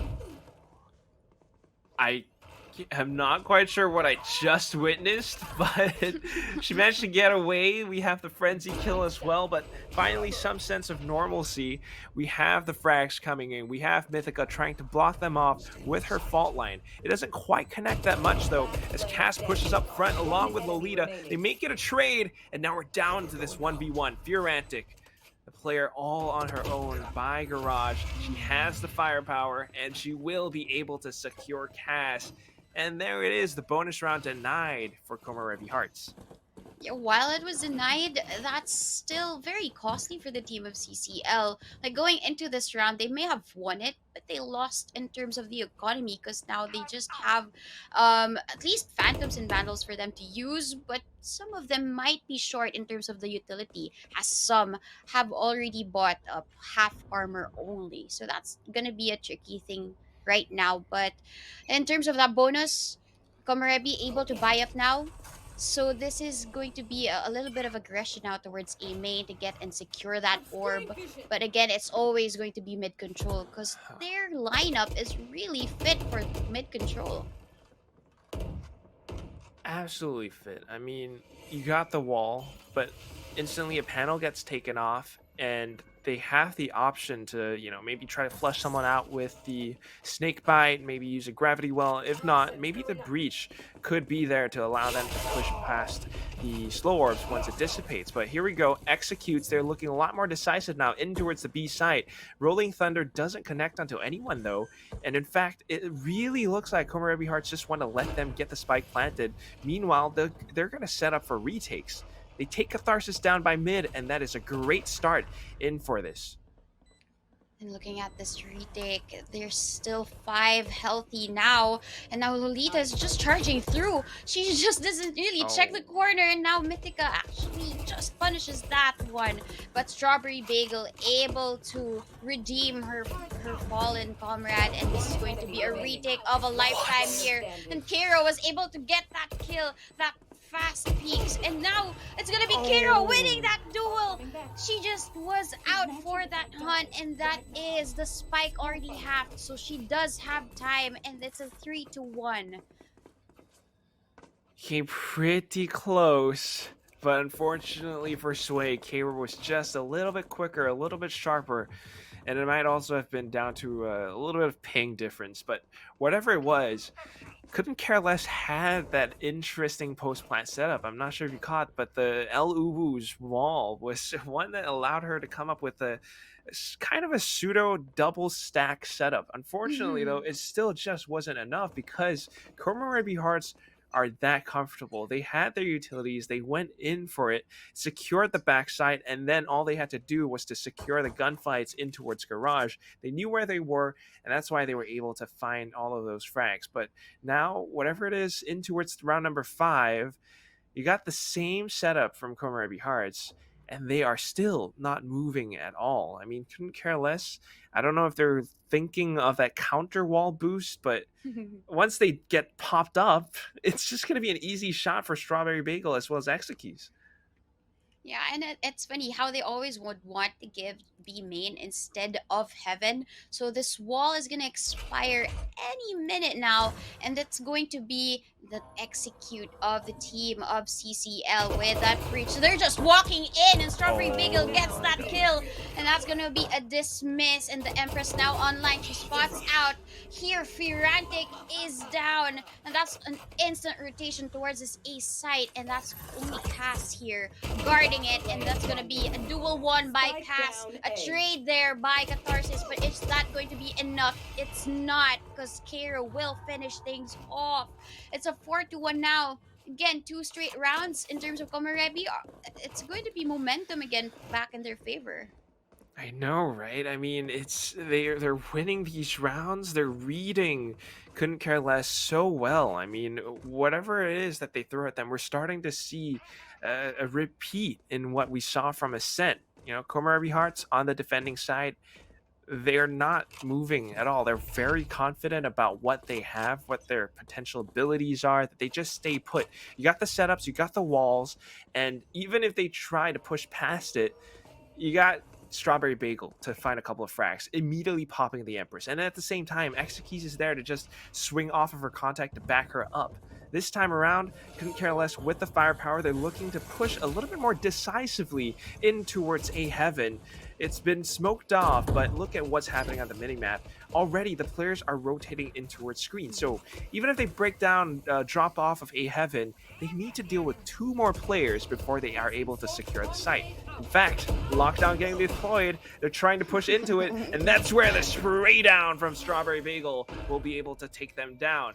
Uu trying to have a spray down of her own as well. She picks up a double, and that is a little bit more trouble for Couldn't Care Less. They're going in for this, and it's going to be Strawberry Bagel from the back. She gets the overheal, and right now it's just a matter of time before the full retake comes in. And there's that res from KOMOREBI, now down to a 4v2. They still also have that showstopper, and she's gonna be crawling her way in. She doesn't get that kill. Ferrantic gets one for herself. Exekeys though gets another, and Karo is always going to be that finisher for the team, and it's now a 5-1.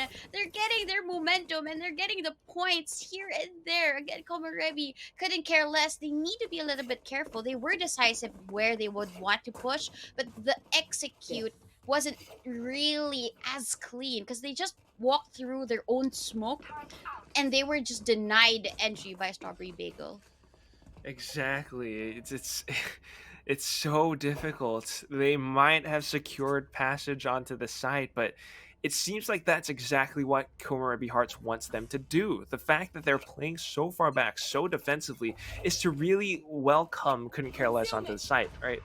They're just playing retakes. Almost every single one of these round wins are retake wins from KOMOREBI Hearts. So I think coming into this now, this is where Couldn't Care Less need to bait out a little bit more utility from KOMOREBI Hearts. Take some of these fights before they get the spike down, because the retakes have been the difficult thing for Couldn't Care Less. In fact, this is a great start, already taking 2 players down now. They're continuing on with this momentum. It's going to be Sway who backs up and gets the trade for a teammate, and then they get the spike down, plus the Viper's Pit. How do you retake this now, KOMOREBI Hearts? Well, you still have that Reyna, and that's going to be a kill for her, at least. Perfect timing for that peek. They were caught off guard, but there is a mountain of doom here right now. But Karo is gonna spot out Sway. Sway will get that kill. At least Sway is very low. Catharsis as well. So there is a possibility for Strawberry Bagel to get this, as long as she gets one to bait out the peek. This is scary if they only see what we see now. At least that was a kill for her from behind, and she knows now where the player is, so Sway will just back off. They need the time. They need enough time for this defuse, and she's gonna just get that spray, but Sway will not back away. She just chooses to get that kill. Wow. Man. Sway, she's got eyes in her veins. Could have lost her life, could have gotten a little bit too jittery, but she did not buckle. As soon as a little bit of spray came out from Karo, I think, she immediately backs off just to play that extra bit of time. And even coming down to it, I don't know if she had that like game sense or whatever it was, but there was a little bit of that extra spray. She got off at the once the defuse got to halfway. And then Sway just waited for the extra spray before coming in to finally secure the kill and to secure the round win. Incredible stuff from Couldn't Care Less, and this is what they need. A little bit more decisive, a little bit more firepower to take these fights head on and then push onto site. playing off of the Cosmic Divide now. They might be able to get the spike down again, but I don't know how the retakes will work out for KOMOREBI Hearts. We do have the wall already taken out. Paint Shells was used as well from Lolita. There's a lot at stake here. I mean, the postman is beautiful. There are 2 on towards its side, but 3 guarding it from the garage area. And that El Ubu already gets 1 against Cass. But Catharsis, Strawberry Bagel doesn't really check the corner, but Cairo does and gets that kill. So they have enough time, maybe, but a lot of slowdown utility is being poured on towards that spike. And another snake bite to delay everything else. Cairo knows that she doesn't really have enough time, so she's just gonna exit through. But she dies to the spike. Unfortunate for her. She just really wanted to save, but it wasn't enough time. Not enough time, but not too bad. They managed to secure another round win for Couldn't Care Less, and that's the decisiveness that they need to start chaining these rounds back to back. So 2 rounds now. Will they be able to get the 3rd and potentially bring us back to a 5-5? KOMOREBI Hearts right now, I mean, you know, this is where they need to change things up a little. In fact, that's what they're trying to do now. It's going to be a bit of a half buy. I do see some marshals, some sheriffs. In fact, stacking up on the B side, almost 2 on Heaven, 2 towards the B side itself. That could be something that they could use to stall and delay the spike plant even further. Well, in terms of the delay now, Cairo is doing her best with all of the utility, but the team of KOMOREBI, they're not seeing anything with that Viper smoke, and now they also have no vision because the wall is just really behind them. Now El Uwu gets that kill, that Battle Sage now against that other Battle Sage, but this position is beautiful, although she will be caught off guard. There's that utility again. I think this is what it's made for. I think this is really the reason why they picked these agents. It's really to win these post plants. Because imagine you have that utility from Breach, you're being thrown snake bites all the time, and that first round of defense of that spike was LU. The rest should be able to just survive and use the utility to delay that defuse. It's starting to work out beautifully, right? 0 duelists, but you have all the post-plant setups in the world. You got snake bites, you got nanoswarms, you got potentially an aftershock, maybe even a gravity well just to pull them off the spike defuse. That is exactly what this composition is for, but the problem is they need to be able to find an entry and basically get the spike down and then have enough time to get into position for those post-plant setups. But right now, with the attacking lockdown, they go into the site. Spike not down yet, though. They're trying to get it in, but it's currently being stopped. There's a bit of resistance because of the paranoia, the paint shell. Still, they don't quite connect, but oh no! A little bit of a collision course. It allows for Cairo to pick up double kill, and now Catharsis swings things back for a bit. But is it going to be enough, though? Cairo's still out. She smells blood, and she wants even more. She goes in, she gets the Quadra!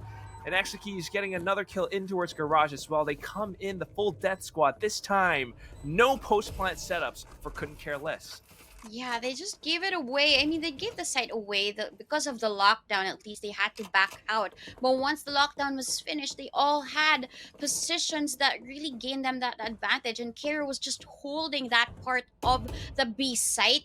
Okay, and little did they know there was that gap between the wall, and that was just that impact kill Cairo was able to give for them to win it out, because they already had at least space within the map, and it was a 5v5 at that point.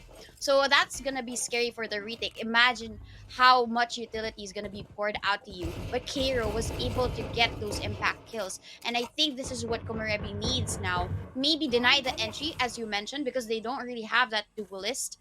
Deny the entry and get to kill those who are trying to slow this down. But looking at this, they did try to counter the wall, but that's Slightly gonna be an different, entry.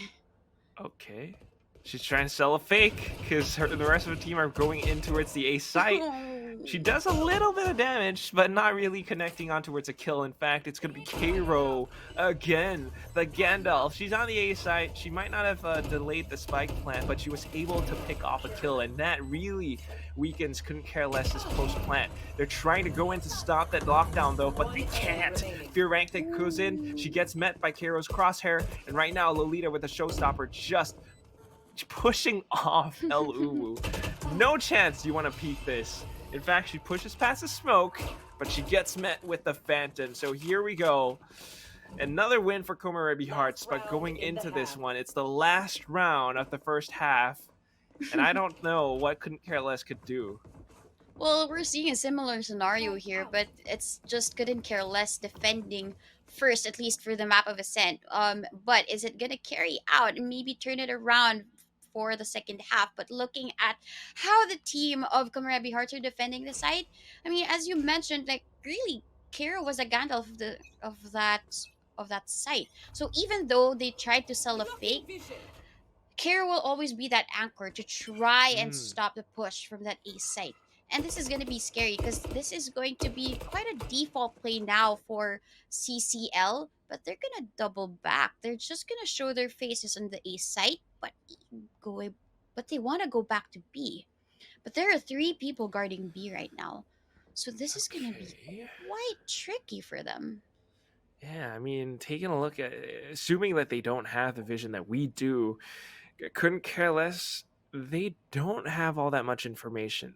A little bit of that wall might be a sensing for Mythica to assume that there's a possibility that Execuse could have boosted herself up in towards the left side, and she would be right, but again, pushing past that, if you don't have the smokes, it's a full-on crossfire. Oh, she did not check it. The Rolling Thunder doesn't connect, and in fact, that allows for Execuse to pick up the quick double kill. Instant trades, though, by Mythica, and is it going to be enough? She goes in, she wants to get the spike down, but there's still a little bit more utility to deal with. The paranoia flushes them back a little bit, and they get basically stuck towards this half of the site. Cosmic Divide up now at this very point in time will give them a little bit extra space. They could push in towards the back side to set up for some kind of a crossfire. But at the same time, 15 seconds past this, and KOMOREBI Hearts are going in for the execution. They get met with the crossfire, and it's all up to K-Ro now. She picks up yet another kill in towards Garage, and it's down to the 1v1. Goes in, and with the strafe shot, perfect accuracy, perfect fire control, and she takes the round win, 8-4 at the end of the first half for KOMOREBI Hearts. It's really unthinkable that if you think that is already an unwinnable situation, Kara manages to make it winnable for her. Like how she just really does play it smart. So given that, okay, they have information where the opponents are, it's just the magic of Kara in terms of not just being a Gandalf, I mean, not just being the killjoy, but also that clutch master for KOMOREBI Hearts. But again, this is something that CCL should be thinking of right now during this defense, because their composition is very, very powerful in terms of attack for those post plants. But right now, in terms of this defense, at least you have that Sage wall to try and slow things down, and also that Viper wall towards mid. But that's gonna be a paint shell just to displace. Oh, you can't take that orb with just for. I mean, you can't just take that orb for free. You have to really get a little bit of damage from my paint shell. Yeah, so a little bit of trade. You trade the heal for the orb, and you force your opponent to spend paint shells a little bit. Not the worst thing in the world, okay? She's trying to play the long game. She might be able to build up towards the res a lot faster than what KOMOREBI Hearts could pull off, but at the same time, this is already information for KOMOREBI Hearts. They know that there is a Sage setup in towards B. There is a potential that the A side is the weaker one, and they would be right. The question is, how much time are they going to spend just to get towards that point? For now, we got 2 players just kind of hovering over B, hovering over mid. She instantly gets one tapped by Sway, and that's going to be a painful one. could be the same setup that we saw previously, because if they push past in towards the A site, the only one to stop them there is the Killjoy player.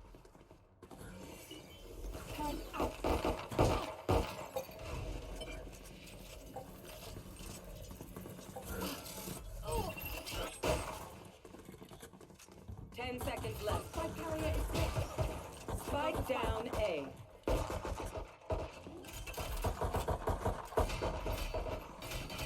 Spike planted. Oh.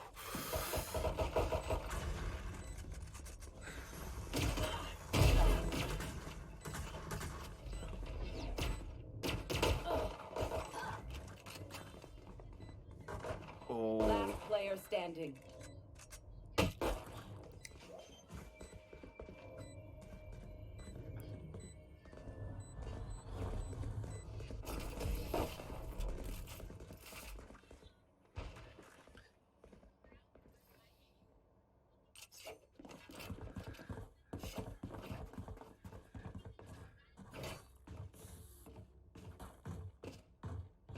Yeah, right. This is, I have been in this place before. It's very, very possible because, again, like you said, couldn't care less. Their composition is also something that works out on the defensive side. I mean, they have a lot of stalling potential, and at the same time, coming in for the retakes, they're actually able to make it work. I mean, there was a little bit of that wall. KOMOREBI Hearts did make it a little bit more difficult, but coming into it, they lost, I think, way too many players in the process as they tried to push in, and that is because of the utility that Couldn't Care Less has. But this time, the wall up, Elu getting a little bit greedy. She peeks into it, and she gets met by 5 pistols. So they get to upgrade, but I don't know if they want to continue pushing past this, though, because the rotations have already come in. Yeah, that's gonna be risky, and that aftershock is gonna hurt and give them a little bit of time. But it's still 1 minute in. 1 minute remaining for them to enter towards the site. But they're all grouped up here in this B site, so they're just waiting for the perfect opportunity. Maybe for an aggressive push, maybe for some utility. But right now, they're playing these mind games, making them think that they've already rotated towards that A site. But that's not the case here. They're just waiting it out. In terms of the defense, 1 is down already for the team of Couldn't Care Less. And are we going to see a satchel entry here from Lolita to maybe distract here Mythica? So there's going to be that fault line and that kill from him, for her here. And now Sway already gets 1. And in terms of the defense, I think they waited. I mean, the offense, I think they've waited too long to execute. Now there's everybody else here in the B side. As you mentioned, I think you were correct in that opinion. Okay, there were rotations now towards the B site. So if they wait a little bit longer, the timing isn't just gonna be right. Because I think before they actually executed, there were just one person guarding the B side. It was just Mythica. But Yeah. since they did have that inkling that they're going back to B, okay, they just stacked B, and that was a win now for CCL. Exactly right. I mean, at the same time, Fiorantic on the A site, she got no information, and that probably means that, you know, KOMOREBI Hearts aren't going in towards A at all. But this time, they certainly are trying to make a quick play in towards A. Is it gonna work out, though? That's another thing. We see the satchels coming into it. She's trying to make the close range plays work with the Phantom, but unfortunately gets traded by Fiorantic from the back. Cass trades it off as well, but here comes El Uwu. We got trades back to back, and right now the Aftershock trying to stop the plant from going through, but it gets down regardless, and it's going to be Cairo now just securing the back angles, taking yet another player down. She might be low HP, but her job is basically done for the day. And now with 2 players remaining, Couldn't Care Less. It's not going to be an easy retake at all, but if they're actually able to secure Cairo's Phantom, it might help them a little bit further. Slow warp in, it forces Cairo out. She tries to play off of contact, but doesn't even need it. Mythica just pushes forward, and somehow, with her Spectre, was able to spray down 2 players, and there it is, the bonus round for Couldn't Care Less. Yeah, that fault line. She just really made a guess. There might be people behind this wall, so I'll just do that fault line, and then she catches both of them. Both of them are dazed right now, and they didn't really expect this Mm, quick of a push here for Mythica and won them that round. As you mentioned, she didn't even need assistance from the stage anymore. Okay, I got this. I have my utility, so I'll play this to my advantage. She even had one more flashpoint, so if ever she gets one kill, she can just back away and then use that flashpoint to get in this place their opponents. That was just beautiful in terms of how they retook the site. 100%. I'm so glad that you caught that fault line play because that truly was the thing that allowed Mythica to secure the kills. We see the wall on the other side, and that kind of pigeonholed them into the corner. They weren't expecting the fault line, and if they did jump out onto the other side, they would be met with Mythica's Spectre. So they stood still. Unfortunately, with the days, just not enough firepower to deal with Mythica's oncoming onslaught, and that is the thing that really hurts them. But coming into this now, KOMOREBI Hearts, at least the nice thing that they're doing so far, they're the only team that has been calling these timeouts, and I certainly hope they're making great use of them because they're kind of trying to make a play happen right now. They're going with the full Spectres. I wonder what they could possibly be trying to pull off. They think they forced a buy for them to maybe secure a win because they were able to do so even though they were on a save. I think in the map of Ascent that happened to them. But in terms of mid control, Sway is not just giving it away for free. I mean, there's this toxin screen. Ooh, You also have that poison orb. one way as So well. it's one way as well, so they can't really cross that safely. But looking at this, there's going to be that paranoia, but no entry just yet. Sway is just waiting here.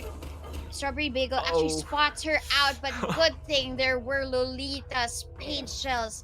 But they're just giving away. They have a lot of time now. The lockdown gave them that space, but they couldn't really take it from CCL just yet. But right now, there's going to be a spray here by Frantic. She's gonna win that duel.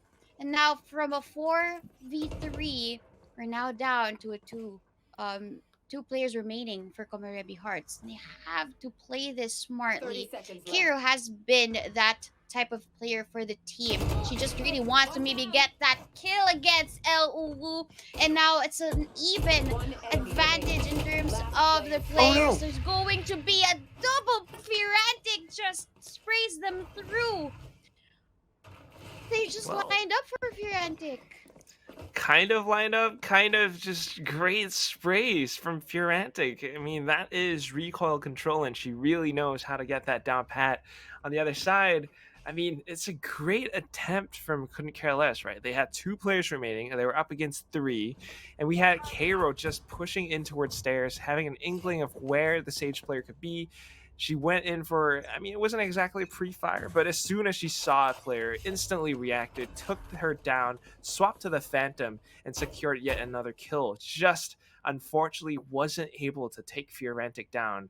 So, very close, but unfortunately no dice. And back into the next round now. KOMOREBI Hearts, they might have forced bot previously, but they still have enough for just maybe some rifles this time around. And they really need to make this one count because if they don't win this, it's going to be yet another eco. And that's where Couldn't Care Less's momentum are really, really just coming in underway. And after that, I don't know how you're going to stop them. Yeah, and if CCL wins this, it's only going to be a lead. And assuming that they're going to be on a save for the next one, that's going to be 2 points in terms of the deficit now. I'm looking ahead, but right now, because of all of these utilities really poured out the wordsmith, they can't really cross. There's a gravity well, there's also that aftershock from Breach, that fault line, and Sway as well as that Viper. But Right now, there's going to be Lolita trying to enter towards the side, but she's not gonna get anybody with that showstopper. Firantic is gonna be that one to get that kill, but now it's going to be Kiro again in this clutch situation, a 1v5. She's just waiting for Firantic to peek, but not giving it away because Firantic is very, very low at the moment. 10 seconds left. I think even if Urantic peeks this, she's gonna make it a double peak with her teammate, and that just makes things so much more difficult for Karo. I mean, you could save the Phantom. At this point, you basically did. But you really need to make it count because you carry it forward onto the next round.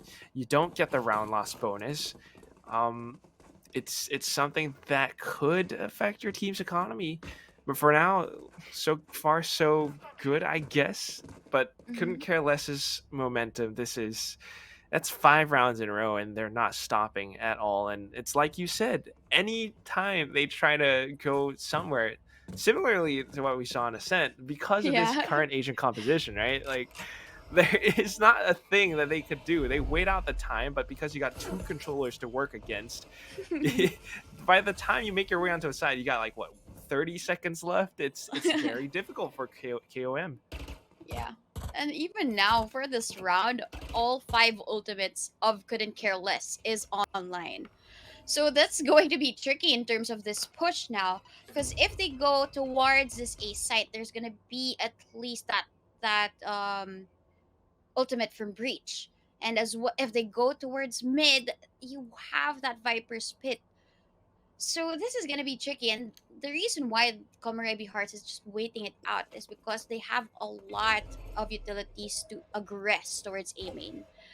But they're just really playing this safely up until now, and the fault line, perfect timing, and it's going to slow them down.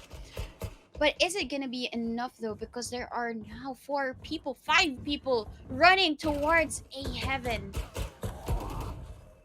They're just going in for this. They're stepping their gas pedal, and they're not slowing down at all. What? Even going past spawn into its screen, they actually make a trade happen. But what they don't expect is El Uwu up over the top of rafters. Now, they're able to find a little bit more, but pushing into this, they don't expect her to hold the off angle. And El Uwu with the spray down gets the quadra kill. 10-8. Couldn't care less. Are not slowing down. They don't care. And they've won 6 rounds in a row now. Yeah, I mean, I told you it's going to be now 2 rounds in favor of CCL given that bye. But yes, I mean, in terms of KOMOREBI, I think both of these teams are very powerful in terms of their defense. But once it's switched up to attack, they seem a little bit more comfortable defending. But right now, in terms of the attack, I think someone really has to step up, and it's probably Strawberry Bagel as that Reina, because that's going to be the power of that Empress online for them. And they do have that res, but I'm not so sure if it's gonna be a smart move to try and invest it in this round when in fact they're on a save. So right now, I think this is gonna be tricky again for KOMOREBI Hearts. Because if they go towards B Heaven, you have all of the Killjoy utilities lined up for them. And it's hard because they're only on a low buy, so they don't have enough shields to try and counter that. Good thing about that is it got popped already. So that's a layer of defense down. Wow, but even layer of defense down, you still got to deal with Sway, who is the biggest layer. I mean, the Viper's Pit, she's playing around the corner of it as well. Getting the first frag in the round. They try to blast back into it to just kind of displace and throw her off, but it's not enough. Furantic from the top as well. Every single player from Couldn't Care Less basically getting a frag, even the knife, or shall I say the sword, but that is Couldn't Care Less, just making full use of every bit of utility that they have. I mean, Viper's Pit, Nano Swarms, Alarm Bots, Gravity Wells. You cannot push in towards B without losing something. Yeah, and what they lost was really that round. Because I think you know what? couldn't care less, just did invest for that one. Just one ultimate. It was just the Viper Spit. They still have the rest of the utilities online. But in terms of maybe a response from KOMOREBI Hearts, they do have that lockdown available for them. So this is gonna be a utility that may be worth their while to try and enter towards a site. But right now, they're slowing things because, again, of the utility of Sway here towards mid. Will you peek a one-way smoke? That is the question. Of course, that is gonna be a big risk. But if you do get that kill, that's gonna be high reward. High risk, high reward. I mean, after enough times, you could kind of assume that they would be holding that same angle, going for a bit of pre-fire. That might take down the one way, but whatever it is, Sway just adjusts. She's hiding behind the boxes, and she gets a frag for her, I guess, reward. Here we go, though. Locked down to just kind of push them back a little bit, and now KOMOREBI Hearts are thinking of going in towards the A site, but already rotations from Couldn't Care Less are just right on time. We have and the Astra in towards a Heaven. You got LU hiding on the other side of ramps as well. They might have popped the Empress, but is it actually going to help them in terms of this entry? Oh my god, yet another off angle. She picks up the quick double. Cass is able to find one, makes it a trade, and all of a sudden this is a lot more doable, but the spike has been dropped. Kairo needs to be quick on this, but she loses her life, and it comes down to this 1v2. Cass is not aware that there's a player by screens, and that's going to be Mythica pushing her team in towards match point.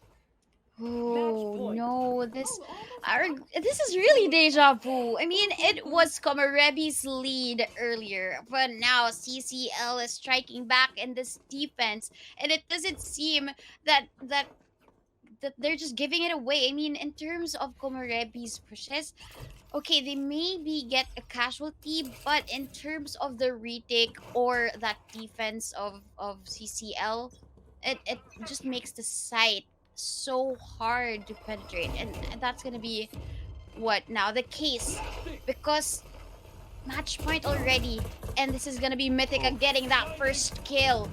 It's gonna be Flashpoint to try and displace the team members, but LU, she's gonna hold another off angle here yet again.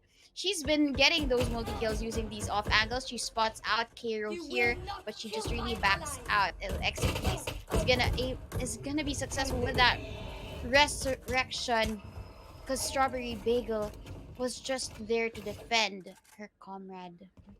So a little bit of a trade, but the res comes in regardless. And that gives numbers advantage to KOMOREBI Hearts, but whatever it is, they still need to find a way to get onto site. So far, they haven't really been able to do so. Not easily at the very least, because of all of this utility. I mean, at the same time, right now, Cosmic Divide just buys that much time for CCL to make another play. KOMOREBI Hearts might be hiding on the other side of that, and just with the right timing, they push in, they get one, but they make it a trade instantly. Catharsis is here to stop them from pushing past. Still, though, taking a look at your mini-map, they're going in towards vents so fast. Sway's here to stop them, though, and there's the spray down. Oh my god, it's a double. Just like that, you got 15 seconds remaining. Exekeys has got question marks in the head. She's so paranoid about getting the spike down now. At this point, it's a bit of a gamble. She tries to stick it, gets taken out by Sway. And Kairo has to be the one to save the day, but she cannot. A quadra to end things off. And Couldn't Care Less secure this 13-8.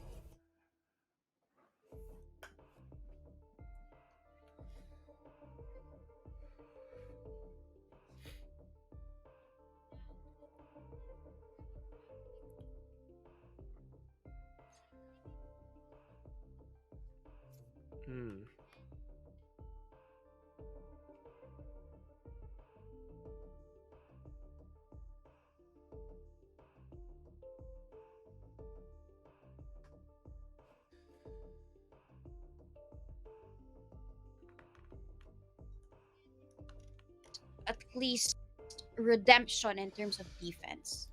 Maybe a little bit, right? That's kind of what we're hoping for. But again, I have to remind you, whatever the attacking or defending sides are, the next map is Haven, and that Yeah. is statistically or historically one of the worst maps for Komorebi Hearts. Again, like this is really a bit of deja vu, but in the words of Michael Scott, how the turntables really turn. This time, it's couldn't care less that really turned it around. I mean, at first they were doing not so great on the attacking side. Maybe it's because of their agent composition with the lack of duelists. It's a little bit more difficult to find entries. But Mhm. once they swapped over onto defense with the double controller, you got the double sentinel as well.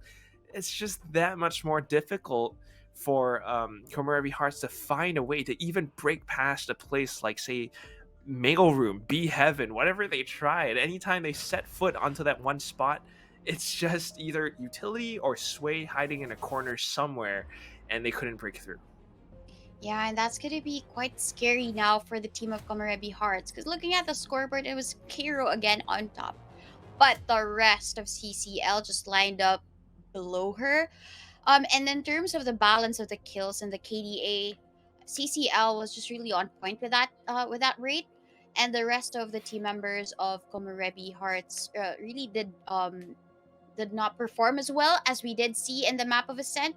So looking at it now, I mean, Cairo is going to be their Gandalf, so everybody that they look up to. But again, they need to really they need to go past that Hobbit phase to secure this round. I mean, they have a journey, right? They have Yes. to destroy the ring and make it to Mount Doom, and then just really save the day for their team members and also the fans who are watching this live video. Yeah, I mean, it's exactly like you said, you got a Gandalf, but one lone Gandalf is really not enough. You need your Samwise Gamgees to carry you on the back and really help you climb Mount Doom. You need your Aragorns, your Legolases, or, well, Sova, or something along Yeah. those lines. Maybe we'll have that. Haven is a map where, Sovas could actually perform quite well, so we'll have to wait and see what these teams have in store for us. But for now, I'm gonna say my bets are on couldn't care less just because of the statistics. Komorebi Hearts, again, on Haven, it's not a map that they perform too well on, because taking a look at how they play so far, they are very defensive. When they're playing on the defender side, they don't move not that much until they get some information. And even then, playing retakes on a map like Haven, where you got 3 different spike sites, and A is one of the more difficult ones to retake from, they cannot afford to give Couldn't Care Less that much space, because if they do, Couldn't Care Less are going to abuse and use that to the best of their ability. So I don't know what's going to happen next, but my eyes are going to be wide open. Yes, when you mentioned the ace site is going to be difficult, especially with how Sway holds that operator for the team. You're always going to be seeing Sway probably there with an operator getting the first pick off against Komorebi Hearts. So that's going to be one thing that they should be careful about, and then maybe use a lot of utility just to get her away from that angle. But the rest of the team members of Komorebi, I think I don't want to agree with you, but I'm placing my bets here on Komorebi. Maybe they have a plan here now on how they could be able to counter CCL's power. Right? Not impossible, but we will have to see. So for now, we are going to go for a quick 5-minute break, and after that, it's going to be these two teams, Komorebi Hearts versus Couldn't Care Less on Haven. So don't go away, we will be right back after this break. And welcome back, everyone. It's going to be the third and final map of the day, Couldn't Care Less versus Komorebi Hearts on the map Haven. I mean, we just saw 2 maps back to back. It went 1-1. Really kind of like deja vu. They flipped the tables around on each other. Yeah. At first, it was Komorebi Hearts with a big comeback. This time, it was Couldn't Care Less with a big comeback. I don't know what to expect anymore for map number 3, but that's why I'm so thankful that we've got our great co-caster here. It's none other than The Donut. What do you think is going to happen on Haven? This is gonna be interesting because I mean, Komorebi Hearts haven't really won a map of Haven. But CCL has, and they have selected this decider map for a reason. They might be going in for these combination plays because for a map like Haven, I know that there are 3 sites, so now you have more room to actually just maybe leave one to the sentinel. So it's always going to be in terms of the setup of defense. Okay, maybe an alarm bot towards B, and then a turret guarding that garage area, but the rest of the members will have that duo to really favor out. And how CCL has been playing, especially for Ascent, the combinations of that Astra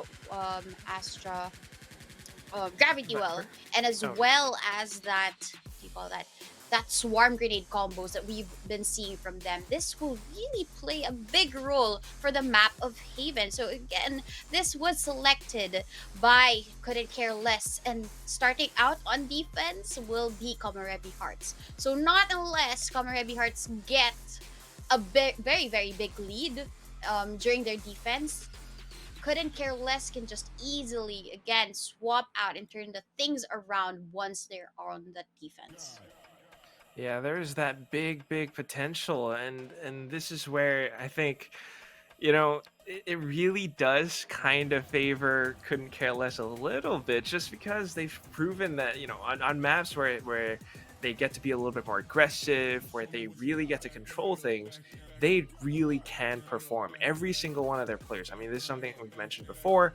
At the end of the game, the scoreboard, we see that the CCL players are basically bunched up together. Cairo might be the one on top, but right after her is all the CCL members, and it's something that kind of worries me, because a map like Haven, yeah, some angles are long, but some angles are really tight as well, and you have to be very careful about how you approach these sites. So it's a good thing that I guess KOMOREBI Hearts started to they got to pick the side, and they started to pick on defense.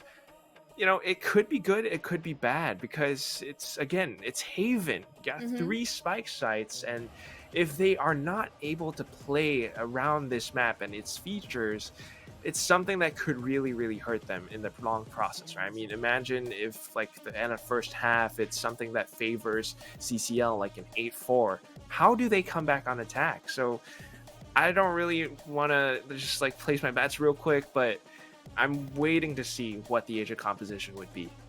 Yeah, I mean that's gonna be exciting, and even Lolita now picking up as that duelist for the team. She's been very known as that fragger, even though she's a killjoy. So, but there's a little bit of maybe what we need is really a step up from her, because as that duelist and as that raise, you get to use all of the utility to your advantage. I mean, it just really hurts the paint shells. We've seen that somebody died to it earlier, but I think we would really need to see Strawberry Bagel and Lolita step up more, especially for Haven. Maybe them having that duo all together. Okay, a leer from Strawberry Bagel, and then also a push and also an aggression for Lolita will maybe help them get that kill. But then yeah, I mean, maybe we haven't seen yet the comps, but assessing from how they were playing earlier, maybe that's one thing that they need to really amp up in terms of their game. Yeah, they really kind of need to amp that up a little bit to just really back things up and support Cairo. I mean, I don't know if she's the IGL, but maybe you could tell me, but so far she's been really making things work as a Killjoy, and that's something that you don't see every day. Killjoy topping the scoreboard, always getting these frags, even when it comes down to the clutch situations, the retakes, she's actually able to pull off so much.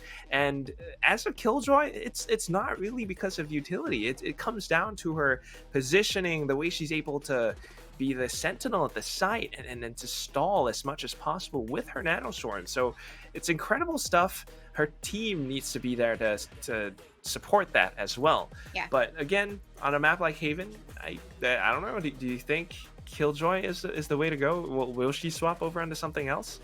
Well, I think in terms of her comfort pick, it's usually really the Killjoy for her.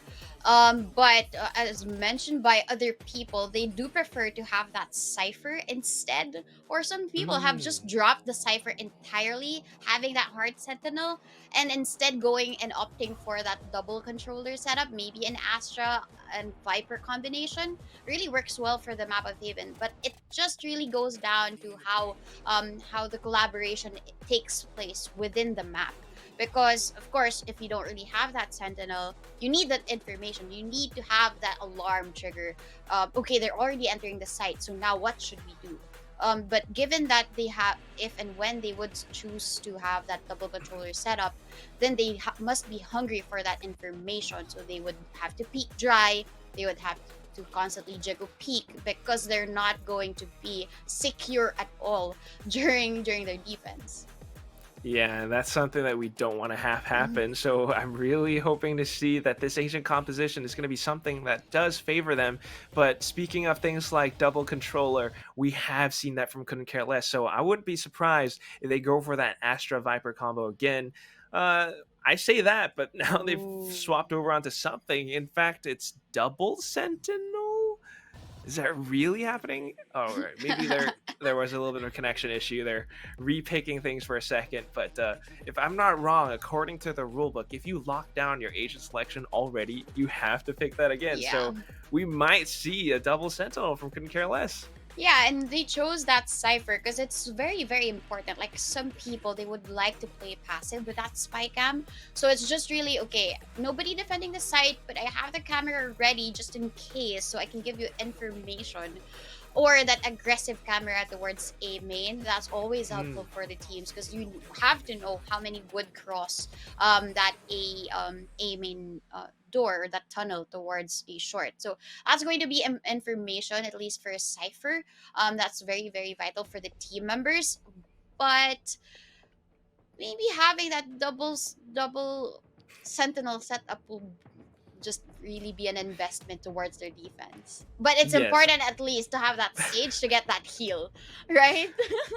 Probably. It's a weird thing because if you're starting out on the attacking side and you go for double sentinel, if you don't have some kind of plan to back that up, it's very difficult for you to break into sight. You're basically dry peeking almost everything. It's that much more difficult for you to create space because you don't have the mobility that, like, say, a Jet or a Raze provides. They do have that one Jet player on their team, though, so maybe that's the way they're going to kind of balance that out. But on towards the defensive side, I can definitely see that working out. I mean, just picture a Killjoy locking down the anchor of the C site, a Cypher with all of his traps and utilities up on the A site, and then the rest of the team are basically free to, either back them up or make some kind of an info play and basically flush out the KOMOREBI Hearts players. And that's where I would start to get a lot more worried for KOM, because I didn't get a good glimpse of what their agent selection is, but it's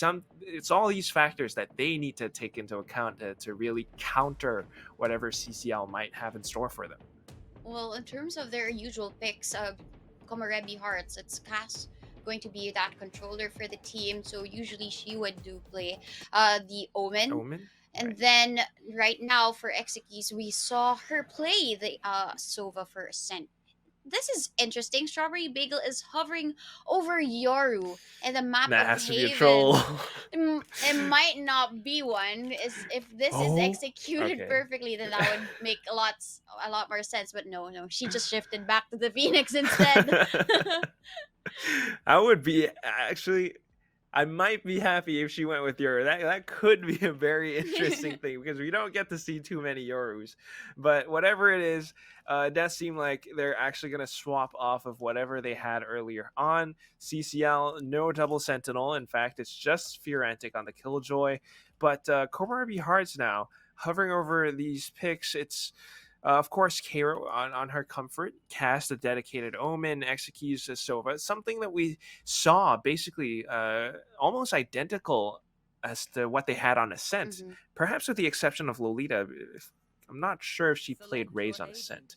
She did play Rays on Descent, but right now they're choosing that jet.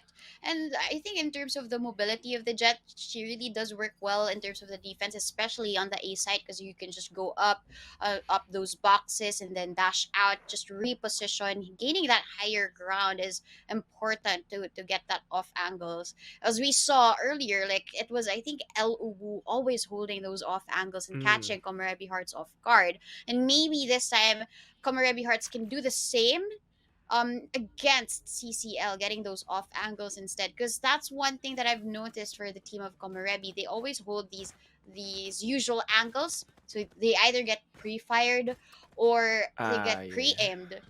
So that's why it's always the team of CCL gaining that first pick off, especially for split, right? Because you only have a couple of spots where you can try and defend and Mm. hold that angle. So that's maybe the case. Little bit predictable. So hopefully KOM will switch things up.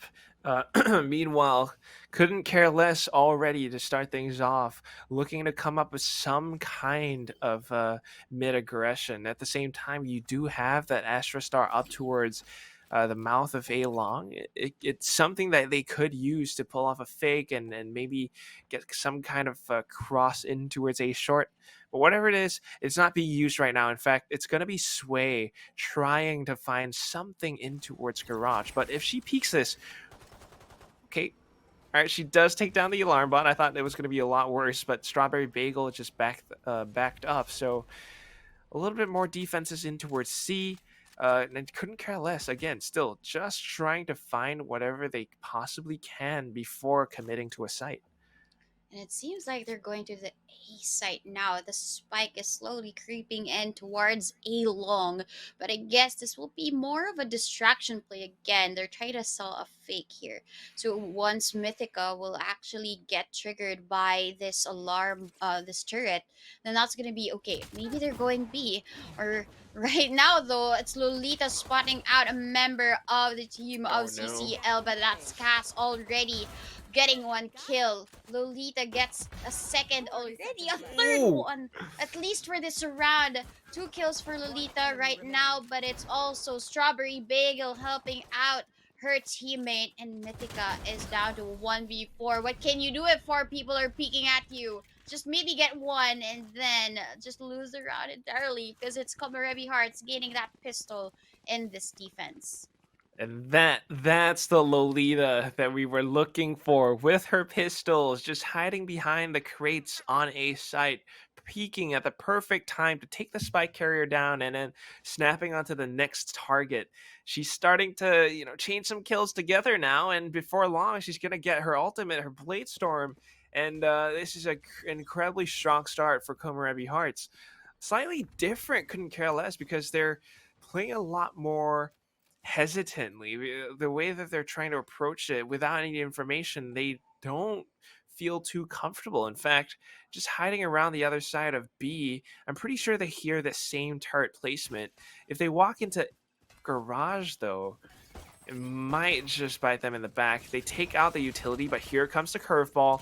They try to push past it, but LU, oh my god, just aggressively dashing right in front of KOM. She gets taken out. Mythica will be able to find a trade with a right click, but still, it's going to be the Spectre on the C side to take her out.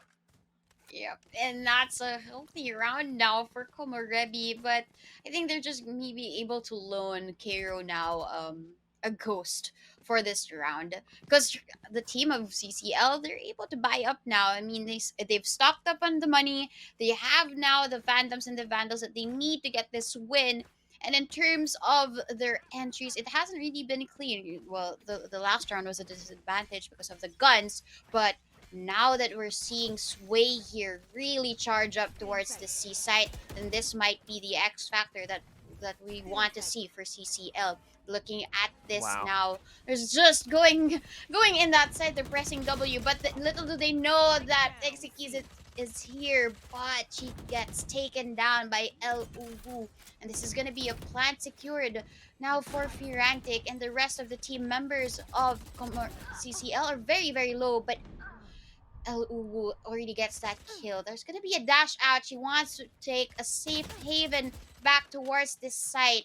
she's going to be the first contact. But the rest of her team members are back down in C long. So she just rejoins them now just to really secure this win. But they're nowhere near the site. So, and also the time is ticking now for the team of KOMOREBI Heart. So they need to make a play, maybe smoke out C long. But there's going to be the nano swarms. Perfect timing for that. And Luwu secures her 4th kill now. And that's what, a 3rd round turnaround for the team of Couldn't Care Less. My gosh, just absolutely incredible. Getting all of those kills. Now it's a quadra. Now she's 6 out of 7 for her Blade Storm. At the same time, that's the decisiveness that Couldn't Care Less were looking for. Now that they have the firepower, they felt a lot more comfortable. It's just a full-on C-split execute. I mean, you had the flashes, the leers from Sway. At the same time, you got Lu dashing in and doing all of that stuff. I guess KOMOREBI Hearts just weren't quite expecting it. They tried to wrap around the back, but it's still the Spectre versus the Rifle. Here we go now. It's going to be an operator shot that misses from Lolita.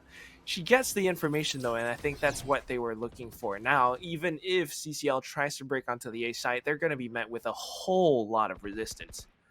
Yeah, the resistance is the utilities from the Killjoy, and as well as maybe that curveball from that Phoenix. And then after that curveball, that would be a perfect time to spray them down. But the rotations have now come in. They're going to the C site where they had success in the last round, and it's going to be Sway again to lead the charge in terms of this push. But Lu is just really being cheeky right now, and she's not gonna get that kill. She misses the first few shots. Strawberry Bagel was successful with that strafe shot. But Sway here, is she gonna spot out Exekis? Are they trying to sell another fake? Because if they are, that's gonna be a little bit of a good decision, because nobody's now guarding the A site. That's the best fake ever.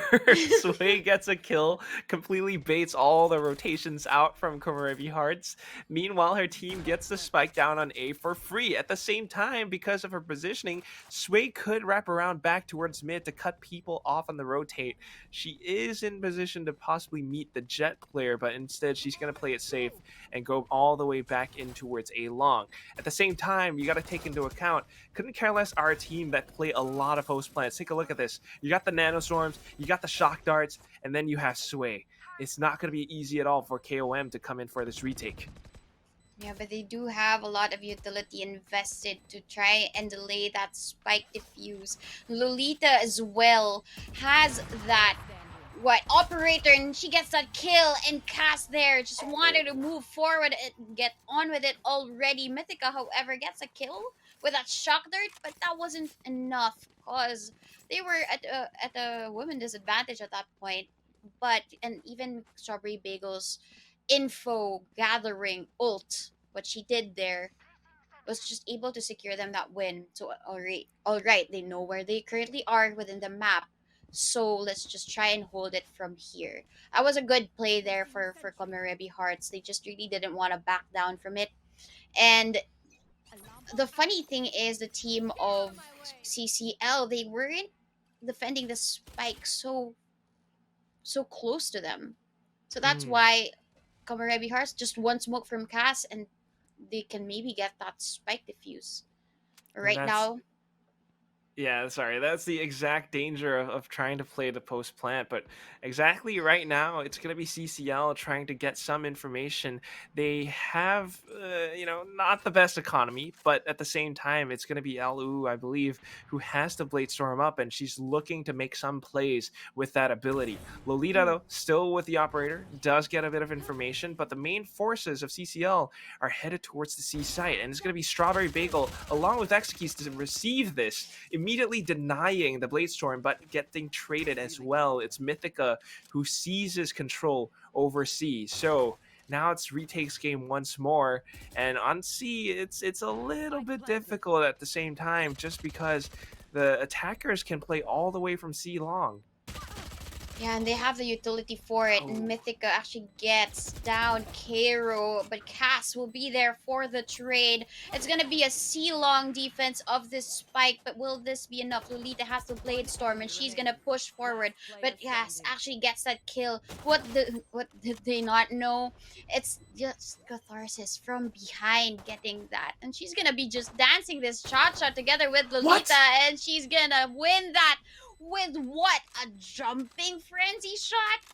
That was sick, Catharsis. A jumping frenzy. Lolita, oh no.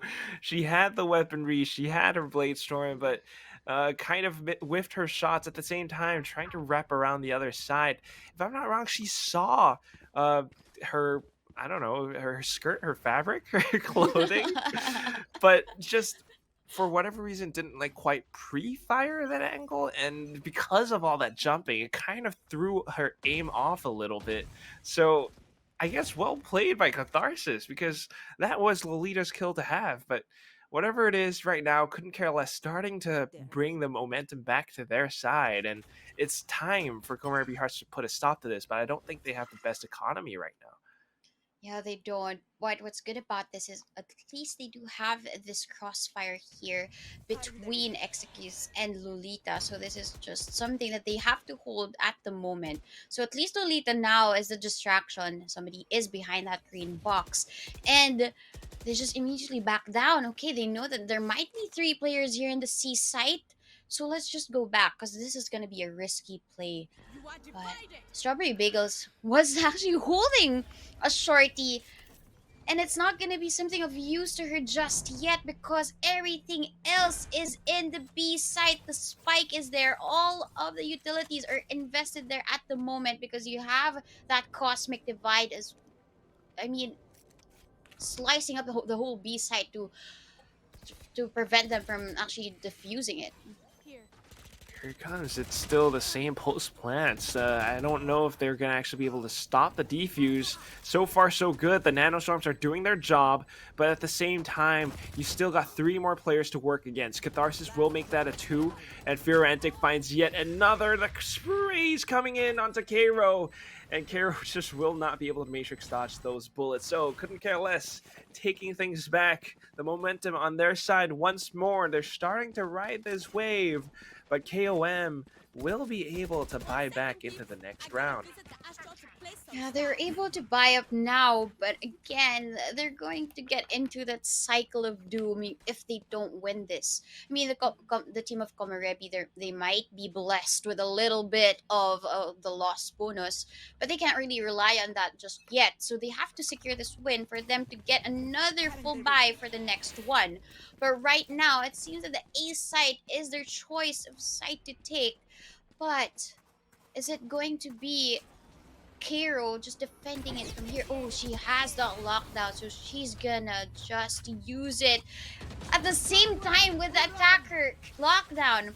So if this gets destroyed now by the team of, oh, they do have the site now. CCL has full control of the A site. That lockdown was nullified because of that Hunter's Fury, and they're just gonna retake this site without any aid at all. There's gonna be the kill for Lolita at least, but they know that somebody is towards that hell site.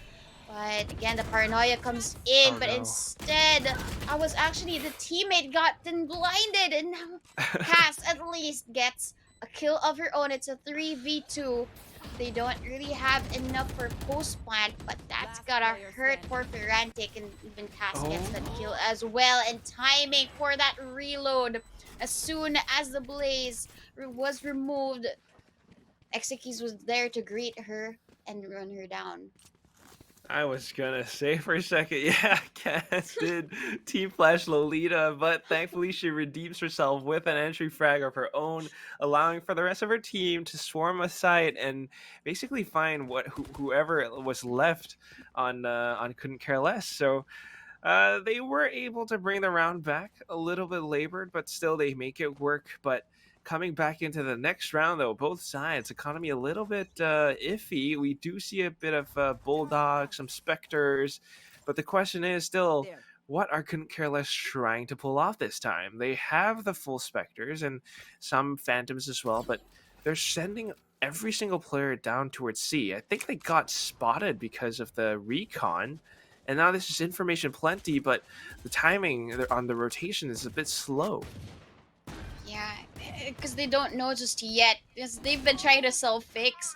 So right now they're like the boy who cried wolf. Okay, let's just not rotate until they do plant that spike. But looking at this retake, it's gonna be as soon as the smoke dissipates, Mythica gets 2 headshots against the team of Komorebi Hearts. Now it's a 4-4. That was a half buy for CCL.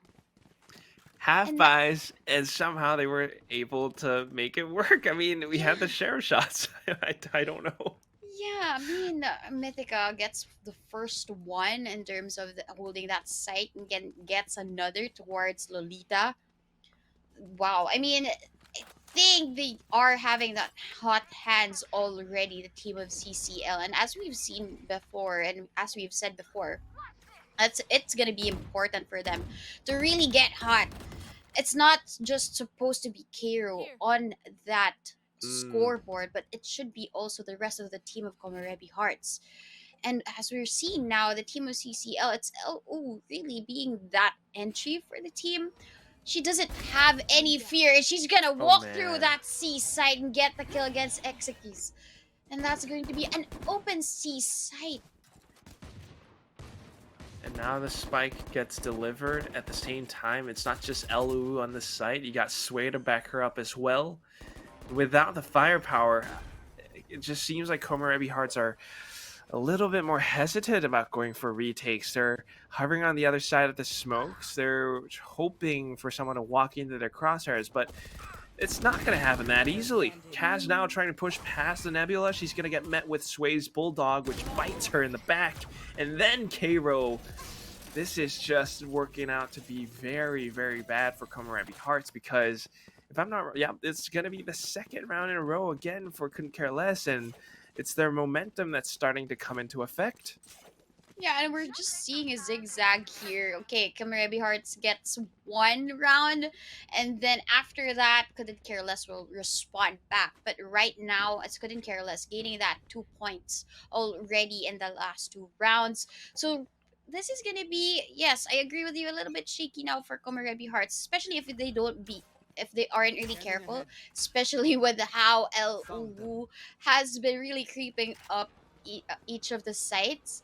She's just really like a snake. She just really crept her way in, and then okay, caught by surprise, Execrease was executed at that round. God. Snake slithering up, but this time it's another snake. It's Catharsis. She's hiding over on the other side of Barn just in case anyone tries to rotate from around the back. Now she gets a bit inquisitive, gets taken out by Strawberry Bagel, but her team has already gotten the spike down on the A site. So, retakes, but CCL needs to watch out for all these different angles. Komorebi Hearts actually pushing out on the defensive side for the first time now, and it's starting to work out somewhat nicely. But Sway just backing up because of the hot hands. Strawberry Bagel trying to chase her down. She gets met with a bit of the leer, and right now just pushing and holding her back a little bit longer. Still though, Executes plus K-Ro on the site itself, able to take down the remaining players. They secure this, and they get the defuse as well, passing it over onto Strawberry Bagel, so she gets her run it back. And running things back indeed, we are at 5-5 now. Both sides, even Steven, square to square. Well, that's just beautiful for Komorebi. I think even in the map of Ascent, what's been working for them are those retakes. I think this is now their strategy for the map of Haven. They just really let the team of CCL in, and then they just really win it by a well coordinated retake. And that's been what Komorebi Hearts, or maybe that's the brand of Komorebi Hearts. It's just really clean and effective retakes for them. But right now, it's not necessarily a retake play here for Strawberry Bagel because she's gonna peek out and see that there are 2 members of Couldn't Care Less. They're waiting for her to peek again. And Mythica, again, she's slowly making her way towards this site, and that recon bolt, it's not gonna spot anybody back. but it's gonna be Strawberry Bagel and also Execu's just waiting out. Oh no. Yeah, it gives a lot of space up for CCL to get the spike down, set up their post plans. In fact, this cosmic divide just makes things a little bit worse. It forces and pushes KOMOREBI Hearts back a little bit further, but now they're adamant on pushing past this. Paranoia comes in and they have the Death Squad raining from above, pushing out of heaven. What they don't expect though is Sway hiding inside their own dark cover. She finds yet another, gets traded by K-Ro, and now it's just a matter of looking for the last players. The AoE spray down, picking up a double headshot. Execues the 6th win for KOMOREBI Hearts. Oh, it's just beautiful. Imagine just holding an Ares and then just spraying them down. I mean, sometimes a You're little spraying. bit better. Sometimes Yeah. a little bit better than an Odin, right? Because it's a little bit more accurate than the Odin. Mm. So that was just beautiful for Executes there. Well executed again in terms of that retake. So I think what the team of CCL has to do now is maybe guard the spike and maybe do what they did in the map of Split. Use the utilities instead to try and hold down that spike so that they don't really get or lose a lot of casualties or have a lot of casualties for that round. Because if and when they take those duels, it's the team now of KOMOREBI Hearts winning them, especially during those retakes. Especially during those retakes, it's almost always retake wins for KOMOREBI Hearts. Even with the post-plant setups now, it's a little bit more difficult. And here we go, Lolita starting things off with an angle hold of her own. She takes the head off of a player and is looking for the next one. But Sway, being very aggressive, pops her Empress and walks onto site. She's looking for a couple more frags. But Kairo's right on the edge of that outer smoke. She takes her down. That's the Empress gone. Owl Drone able to find one more player, and that's going to be Mythica, who gets tagged up and tagged down. Now they're just looking for the final remaining players. Catharsis gets spotted out, swaps to her sidearm, but it's not going to be enough. Catharsis able to find yet another, tries to make her way onto the C site where she is met by Strawberry Bagel over in Garage.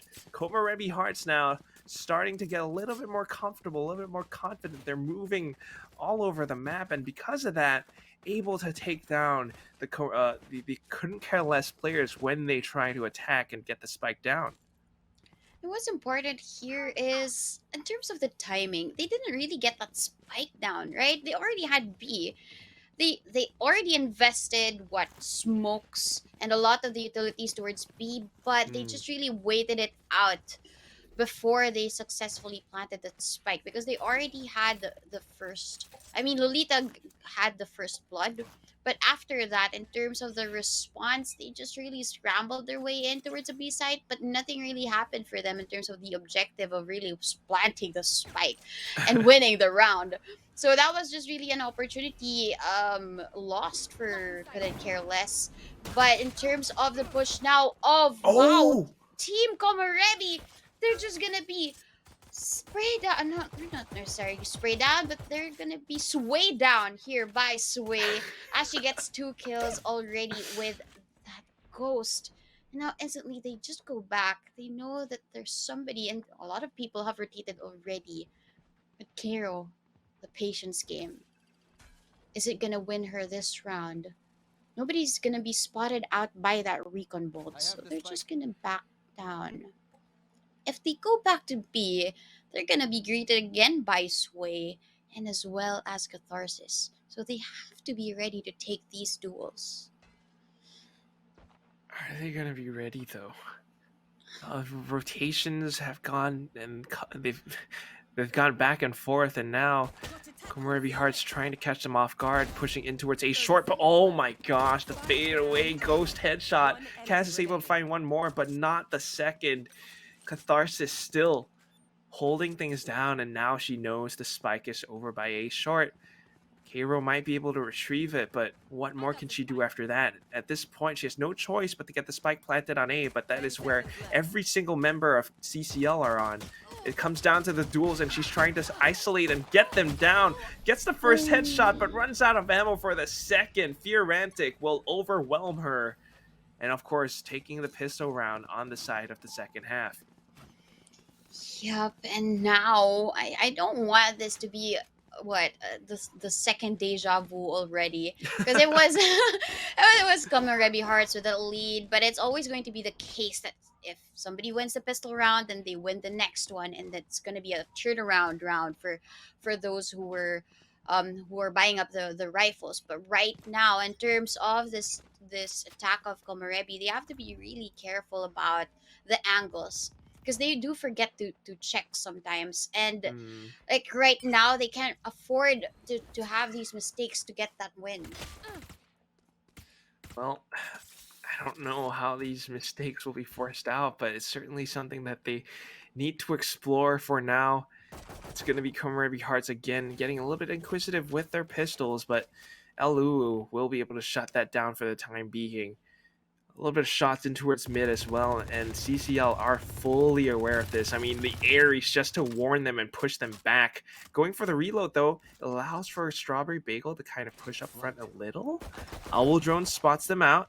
Is she going to re-peek it? Goes back in, a bit of a spray. Warn them even further. Do not come into garage, because this is my territory. If you want to go somewhere, you got to find another spot. And it might be the A site that they're rotating to, because they heard the warning shots of the Aries from that from Mythica. So that's gonna be quite scary. At least here, Strawberry Bagel does try to get that kill, but no, Figurantic will win out because she was using that Spectre, and smoked out is LOU, but she still manages to get a little bit of damage against team of KOMOREBI Hearts. So right now, though, it's a 2v5, a gun disadvantage, and now LOU is gonna drop off, and Mythica gets one as well. LOU there, 3 kills, just with that stay in heaven. And what was that? I mean, now KOMOREBI Hearts, it's a 77 and even score line. They have to get this lead again if they want to win the map of Haven. And right now, we might be seeing maybe the reason why they haven't really won a map of Haven in the whole run of FSL. Because in terms of the attacks, they do scramble a lot. They have Cairo watching that flank. But the rest of the members, if and when they try to enter towards the site, they get sprayed down and they get run down here by CCL. Yeah, they don't have the same setups or strats that we see from CCL, and Cairo might be sharp, but she cannot really do her job as an entry fragger if she's not on a duelist.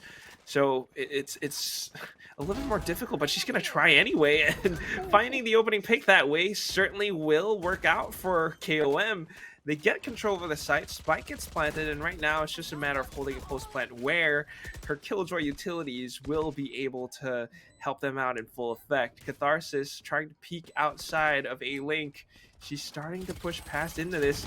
Oh, but in the teleports, she misses her shots. And regardless of the recon vault, she will not be able to find much. And this time, it's going to be Lolita with the Quadra to answer back to LU. Both players very close to getting their ultimates. This is what we mentioned about earlier, right? I mean, Lolita really popping off for the team, and together with Strawberry Bagel, they're the ones on top of the scoreboard now for the team of KOMOREBI Hearts. And it's Kiro here down below. So this is something that's surprising to me, because maybe for these maps that might be Kiro's territory, but right now we're seeing Lolita and Strawberry Bagel really getting that grip here in the map of Haven. So this is something that they need to continue on, especially during these attacks.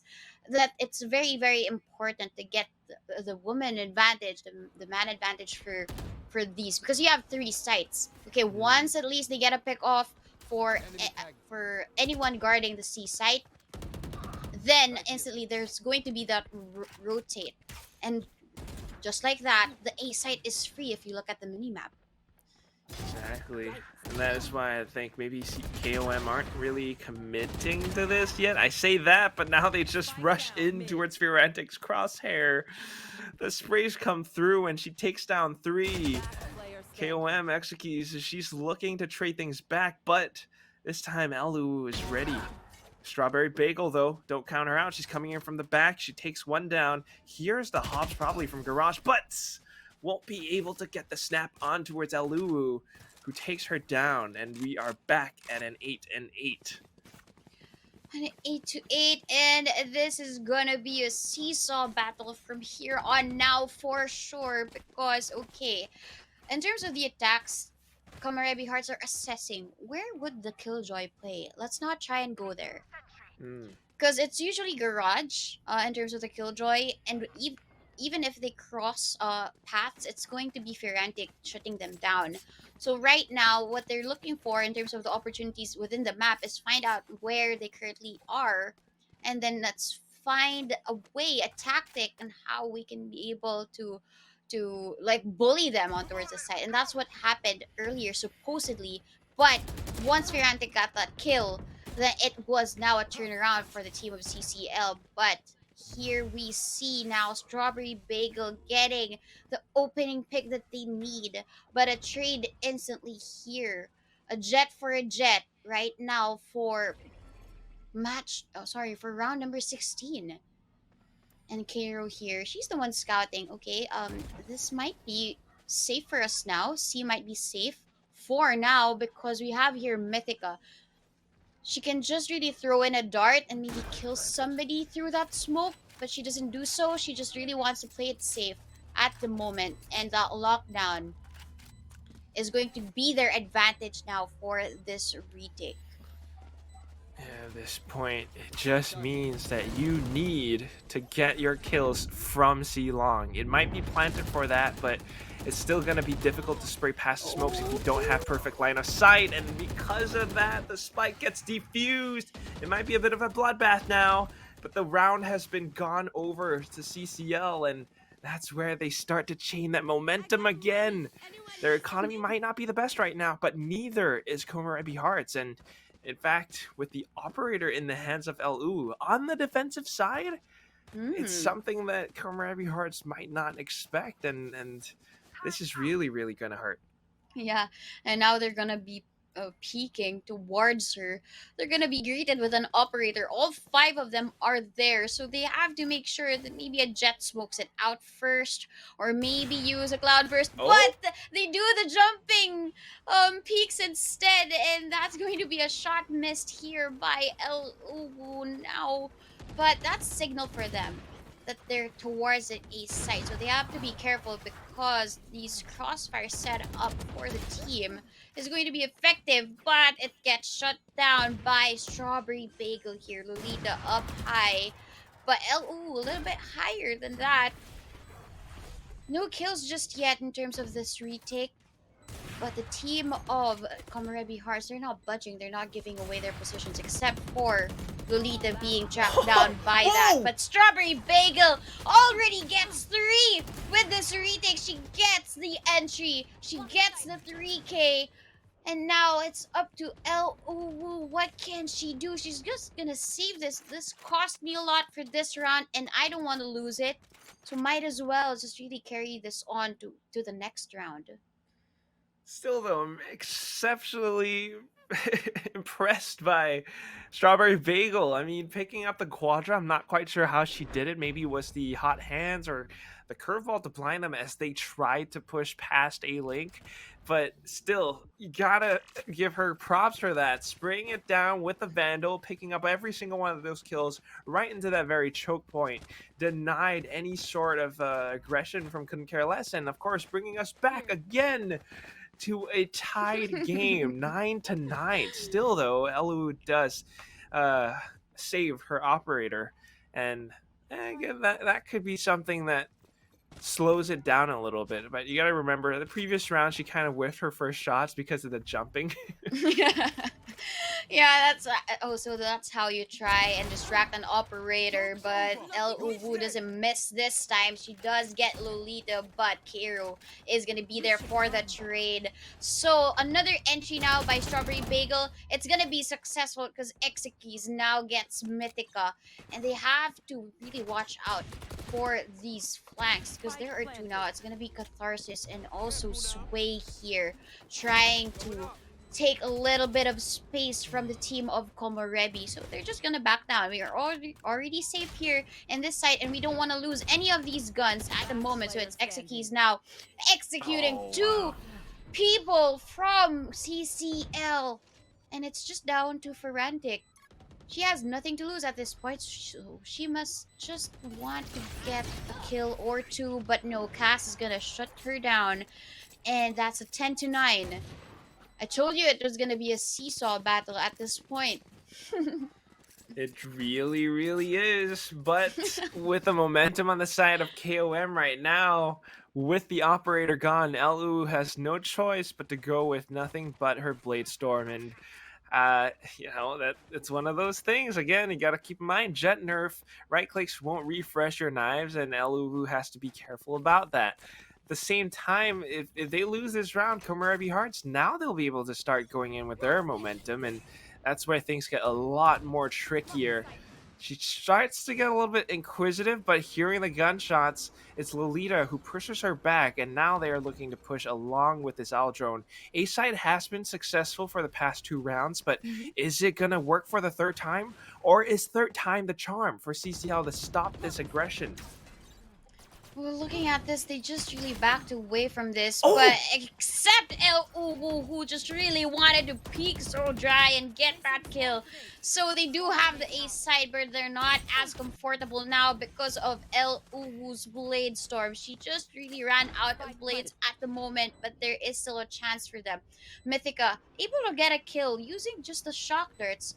And given that follow-up drone, they're gonna spot out Cass here, so she's gonna get her life saved again with that teleporter. And now KOKV, what can she do? Their Exekeys has the Hunter's Fury, so they know, but that's gonna be a cue at least for her to get that kill. But Ferrantic is gonna push her. She could get the kill, and she does! A 3K Clutch Masters of KOMOREBI Hearts. Wow, Exekeys. She just really knew. I mean, the game sense on that lady must be pretty high. Because, okay, she knows that one will push up. And then she does that clutch. And then, okay, maybe sees one that's running towards her and gets that headshot. Wow. Amazing stuff. I mean, she knows that a player was trying to chase her down after she popped the first Hunter's Fury, but she still fired a beam anyway to just force her back a little bit, by extra time for her to get off the Hunter's Fury and pull up her weapon. And then, knowing that she would be positioned on that spot, it's just perfect crosshair placement. Easy headshot, and she gets it down. But this time, Lolita trying to go for an aggressive play again towards A. It's going to be a little bit all too familiar for LU, who finally takes her down this time. So, without the numbers advantage, I don't think aggression in towards A again is the answer. They need to switch things up, because now, double kill for El Uwu. You got 3 players left. Are you still really banking on the A site? They've had so much success on the A side, so that's why they want to keep going and knocking on these A doors. But right now, the team of CCL, they're answering back, and they're answering back with kills and shutdowns for this A side take. But Exekeys here gets El Uwu up top. But right now, there's going to be a sub here, another one towards that heaven side. But I think they have more room to play with towards this. Because at least they have the Hunter's Fury. They have that Astra Cosmic Divide available for them. So all they have to do is maybe prep up that wall and then get on with that defuse. But right now, what they're doing is they're just checking the site. They want to secure these kills first before they get a defuse. So now Ferrantic gets 1, but Strawberry Bagel trades her out. Strawberry Bagel already with 2 for this round. Is she gonna be the saving grace now for the team? She is! Another clutch now by Strawberry Bagel. What clutch masters of hearts? Match point. It's a clutch hearts, not Komorebi hearts. It's a clutch master hearts because now they're doing the exact thing that we were kind of hoping that they would. Earlier on, we were talking about Cairo topping the scoreboard, the rest of the team like not quite there with her. This time, tables turn again. Cairo's at the bottom, and it's not a bad thing at all because she's making use of her utility as a sentinel. Once the spike gets down, she's using her nanoswarms or trying to do whatever else that she can. Meanwhile, Strawberry Bagel, Lolita, Exekeys, they're the ones stepping up to the plate, and they're coming up huge with this 1v3 clutches. So, match point now, and this could be it for CCL. They lose this, and they get sent to the lower bracket. If they want to stand a chance of continuing forward with the upper brackets, they have to chain some rounds together now. But still, though, they try to go for a bit of a peek. It's going to be Sway who takes Strawberry Bagel down. One entry fragger gone, one duelist gone, and now it's going to be up to Cairo to lead this charge. Lolita will be able to spray a couple of bullets in towards Sway. Now they have control over the C site. Utilities getting placed down as well now, and it's again going to be another post-plant retakes game for both teams. They still have the Blade Storm available, so it has to be Lolita making magic, at least for this round, if they want to really secure this win. But there's another KOMOREBI cast, just really wanted to use that ult to reposition back. But there is that Hunter's Fury from Mythica, and they don't know if the spike is being defused, so they had to risk it all. They had to walk through the wall. But again, it's a 2v2, and now Lolita able to get one. But is it gonna be another clutch here for Exekeys? No, it's gonna be Mythica with that clutch instead. They said that it's not over yet. And now it's a 12-10 in favor still of KOMOREBI Hearts. It's match point. But with how CCL really showed us a retake, that's gonna be possible maybe for overtime right now. Very kind of possible. 2 more rounds is what they need. But still, economy for KOMOREBI Hearts looking healthy enough for yet another bye. Plus, they have 2 ultimates on both sides. One with the Blade Storm, the other with the Empress, and then the lockdowns. Anything could happen, but ultimate's a little bit closer for KOMOREBI Hearts just because some of them are at 5 to 6. So, again, it comes down to how careful they are because Sway has been starting to get a little bit inquisitive outside of Garage. She spots a little bit of something, maybe at the gun barrel, fires a couple of warning shots, and that makes Lolita recognize her position. She's backing off for a bit. Recon bolt in towards mid-window as well. And we're seeing KOMOREBI Hearts now trying to make some use of this information that they've gathered. Yeah, but there are no kills just yet. But it's going to be the run it back now for Strawberry Bagel. They've spotted out the Killjoy there, so they're just gonna run for it and get that kill.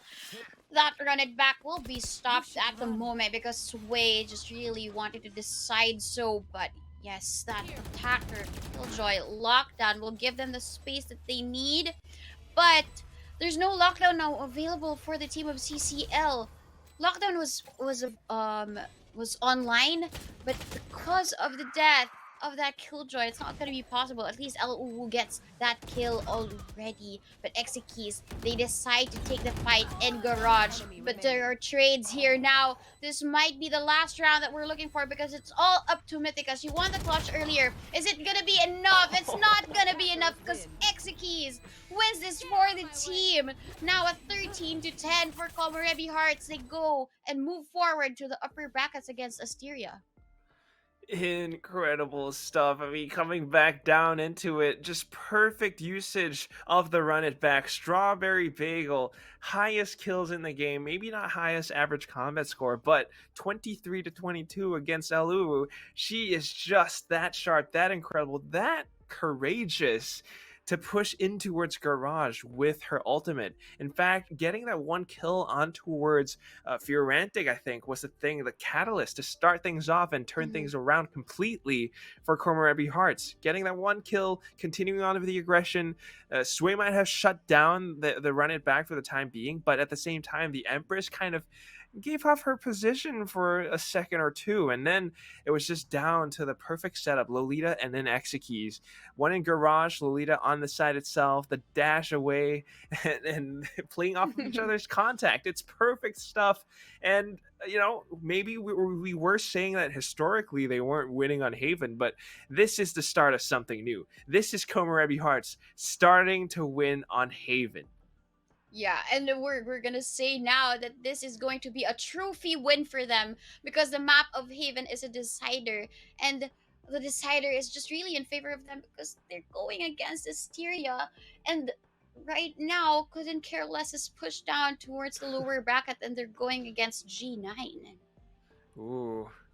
That's going to be an interesting one, but that's going to be tomorrow's matches. So if you want to keep your eyes out for that, please do follow the FSL Twitch page, like the Facebook page, and follow the Twitter accounts, every single bit of social media that exists.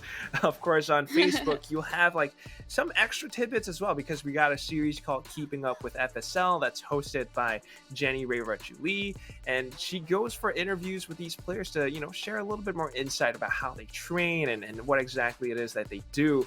And it's very interesting stuff. I mean, of course, Donut, you being a pro player yourself as well, will be able to share some interesting things with us. KOMOREBI Hearts, of course, one of the teams that you do know. So, I mean, them winning Haven, this is amazing stuff. But now that they're pretty much confirmed going up against Asteria, any possible thoughts as to how that might play out?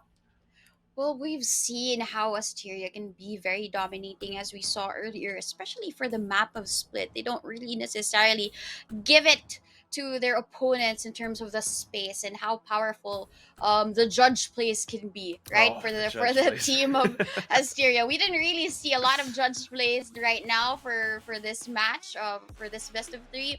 But I'll be expecting a lot of flights, moves, and also judge plays. Maybe if we're going to be seeing both of them. If earlier on we saw that Lolita's satchel plays were able to get them that entry, then maybe that's going to be what, 2 satchels of Rays together meeting each other with a judge. That would be beautiful, right? That would be cinematic. Blast pack jousting. Now that sounds like something I really want to try right after this. But whatever it is, that's going to be for tomorrow's matches. And to take you through that action will be, I believe, Donut as well as Jenny Ray-Julie. But for now, we're going to go for a quick break and then the wrap up right after that. So once again, guys, thank you so much for watching. But don't go away just yet, because we got a little bit more Valorant action, a little bit more explanation to do. And then we'll have to go for our FSL wildcard day number 2 tomorrow. So hopefully we'll see you then, but for now, just don't close your browser just yet, because it's another quick break, very quick, and then we will be right back. Hi guys, and welcome back to our final disc segment of today's VCT Game Changers Southeast Asia Series FSL Circuit. It's me, Jenny Ray-Julie, and joining me on the desk to wrap up today's 2 best of 3 series is your caster from the last game. It's Donut! Hi guys. I'm so excited to really be casting. That was just a close match, because what I really saw earlier, there was a trend between Couldn't Care Less and KOMOREBI Hearts. Okay, the first match, Couldn't Care Less got that lead, but it's going to be the momentum that brought back KOMOREBI Hearts to get that first win. And then it was deja vu at that point for map number 2, because it turned things around. It was KOMOREBI Hearts with a big lead, and now Couldn't Care Less really progressing through that momentum that they were able to pick up. So that was really a heated game, a best of 3 between the 2. Yeah, it was absolutely insane. I mean, just watching the games as well as you were talking about, just the comeback in both that map number 1 and map number 2. I think I remember map number 1, the score was something like 1-5. It was super one-sided at the start, 3-8 as well, until suddenly it got tied to pretty much like 10-9, and then KOMOREBI managed to pull off the comeback, and then Couldn't Care Less were like, wait, hold up, they can do that? And then they pretty much did the same thing in map number 2. It was just super insane. And then map 3 as well, like I was not expecting such a close game in map number 3. I think in the pre-match analysis that we did before the second best of 3 as well, like we were talking about how we kind of had a bit of doubts as to how well KOMOREBI Hearts were going to do on Haven if the series did go to that third map, just because historically they have 0 wins on Haven up until just now. Like finally they managed to pull it out right where it counted, and yeah, that was just a pretty exciting match for me to watch. I want to ask, how do you think that both these teams will do tomorrow? Of course, KOMOREBI, they're going to continue on in the upper bracket, whereas for Couldn't Care Less, since we are playing in a winners and lower bracket double elimination system, they do still have a chance to make it up through the upper bracket. How do you think they'll do? Well, in terms of how we saw KOMOREBI Hearts now, I think they really have a shot against Asteria, especially with how well the duelists were able to play in the map of Haven. And I think that's going to be their playground now. If they did have 0 wins right now, this might be again the momentum that we're looking for KOMOREBI Hearts going into, of course, the upper brackets. But for the team of CCL, they're going against G9 here. And as we saw earlier, G9 did have a shot at split against the team of Asteria. But it was just domination for map. So I think for the map of Icebox, so I think what would help really the team of G9 is the perfect selection of the maps. Maybe winning the coin toss and maybe deciding which side they should go for. Because for CCL, I've noticed that they're stronger on that defense. So maybe if CCL is able to gain that attack side first, then they bring it back during the defense. Yeah, I agree. And also, guys, if you're currently watching over on the English stream, I think we're the last stream that's still going on for tonight, because ours was the only series that went to a 2-1, as you guys saw in the brackets just now. Mad Army, especially with that fast 2-0. Guys, if you want to check out the other games, we do have a couple of other streams available in a couple of other languages. I believe if you're watching the English stream right now, you're either on Facebook or twitch.tv/FSL, but we do have a Bahasa as well as Thai stream for you guys to check out the other games over on YouTube and Twitch. So as we're talking about, you know, both the losing teams still have a chance tomorrow to fight the way back up through the lower bracket. I think we're going to be starting tomorrow off with the upper bracket, the Asteria versus KOMOREBI game as well, and then we have a best of 5 right after that. So super exciting stuff. That's it for us for day number 1 of the Valorant Champions Tour Game Changer C Series FSL Wildcard Playoffs, brought to you by our sponsor Intel, supported by Yahoo as well as Secret Lab. We'll be back tomorrow to find out which team takes the first FSL wildcard spot into FSL Elite. If you guys want to continue watching how women in esports are changing the game, then we'll see all of you back here again tomorrow. Bye!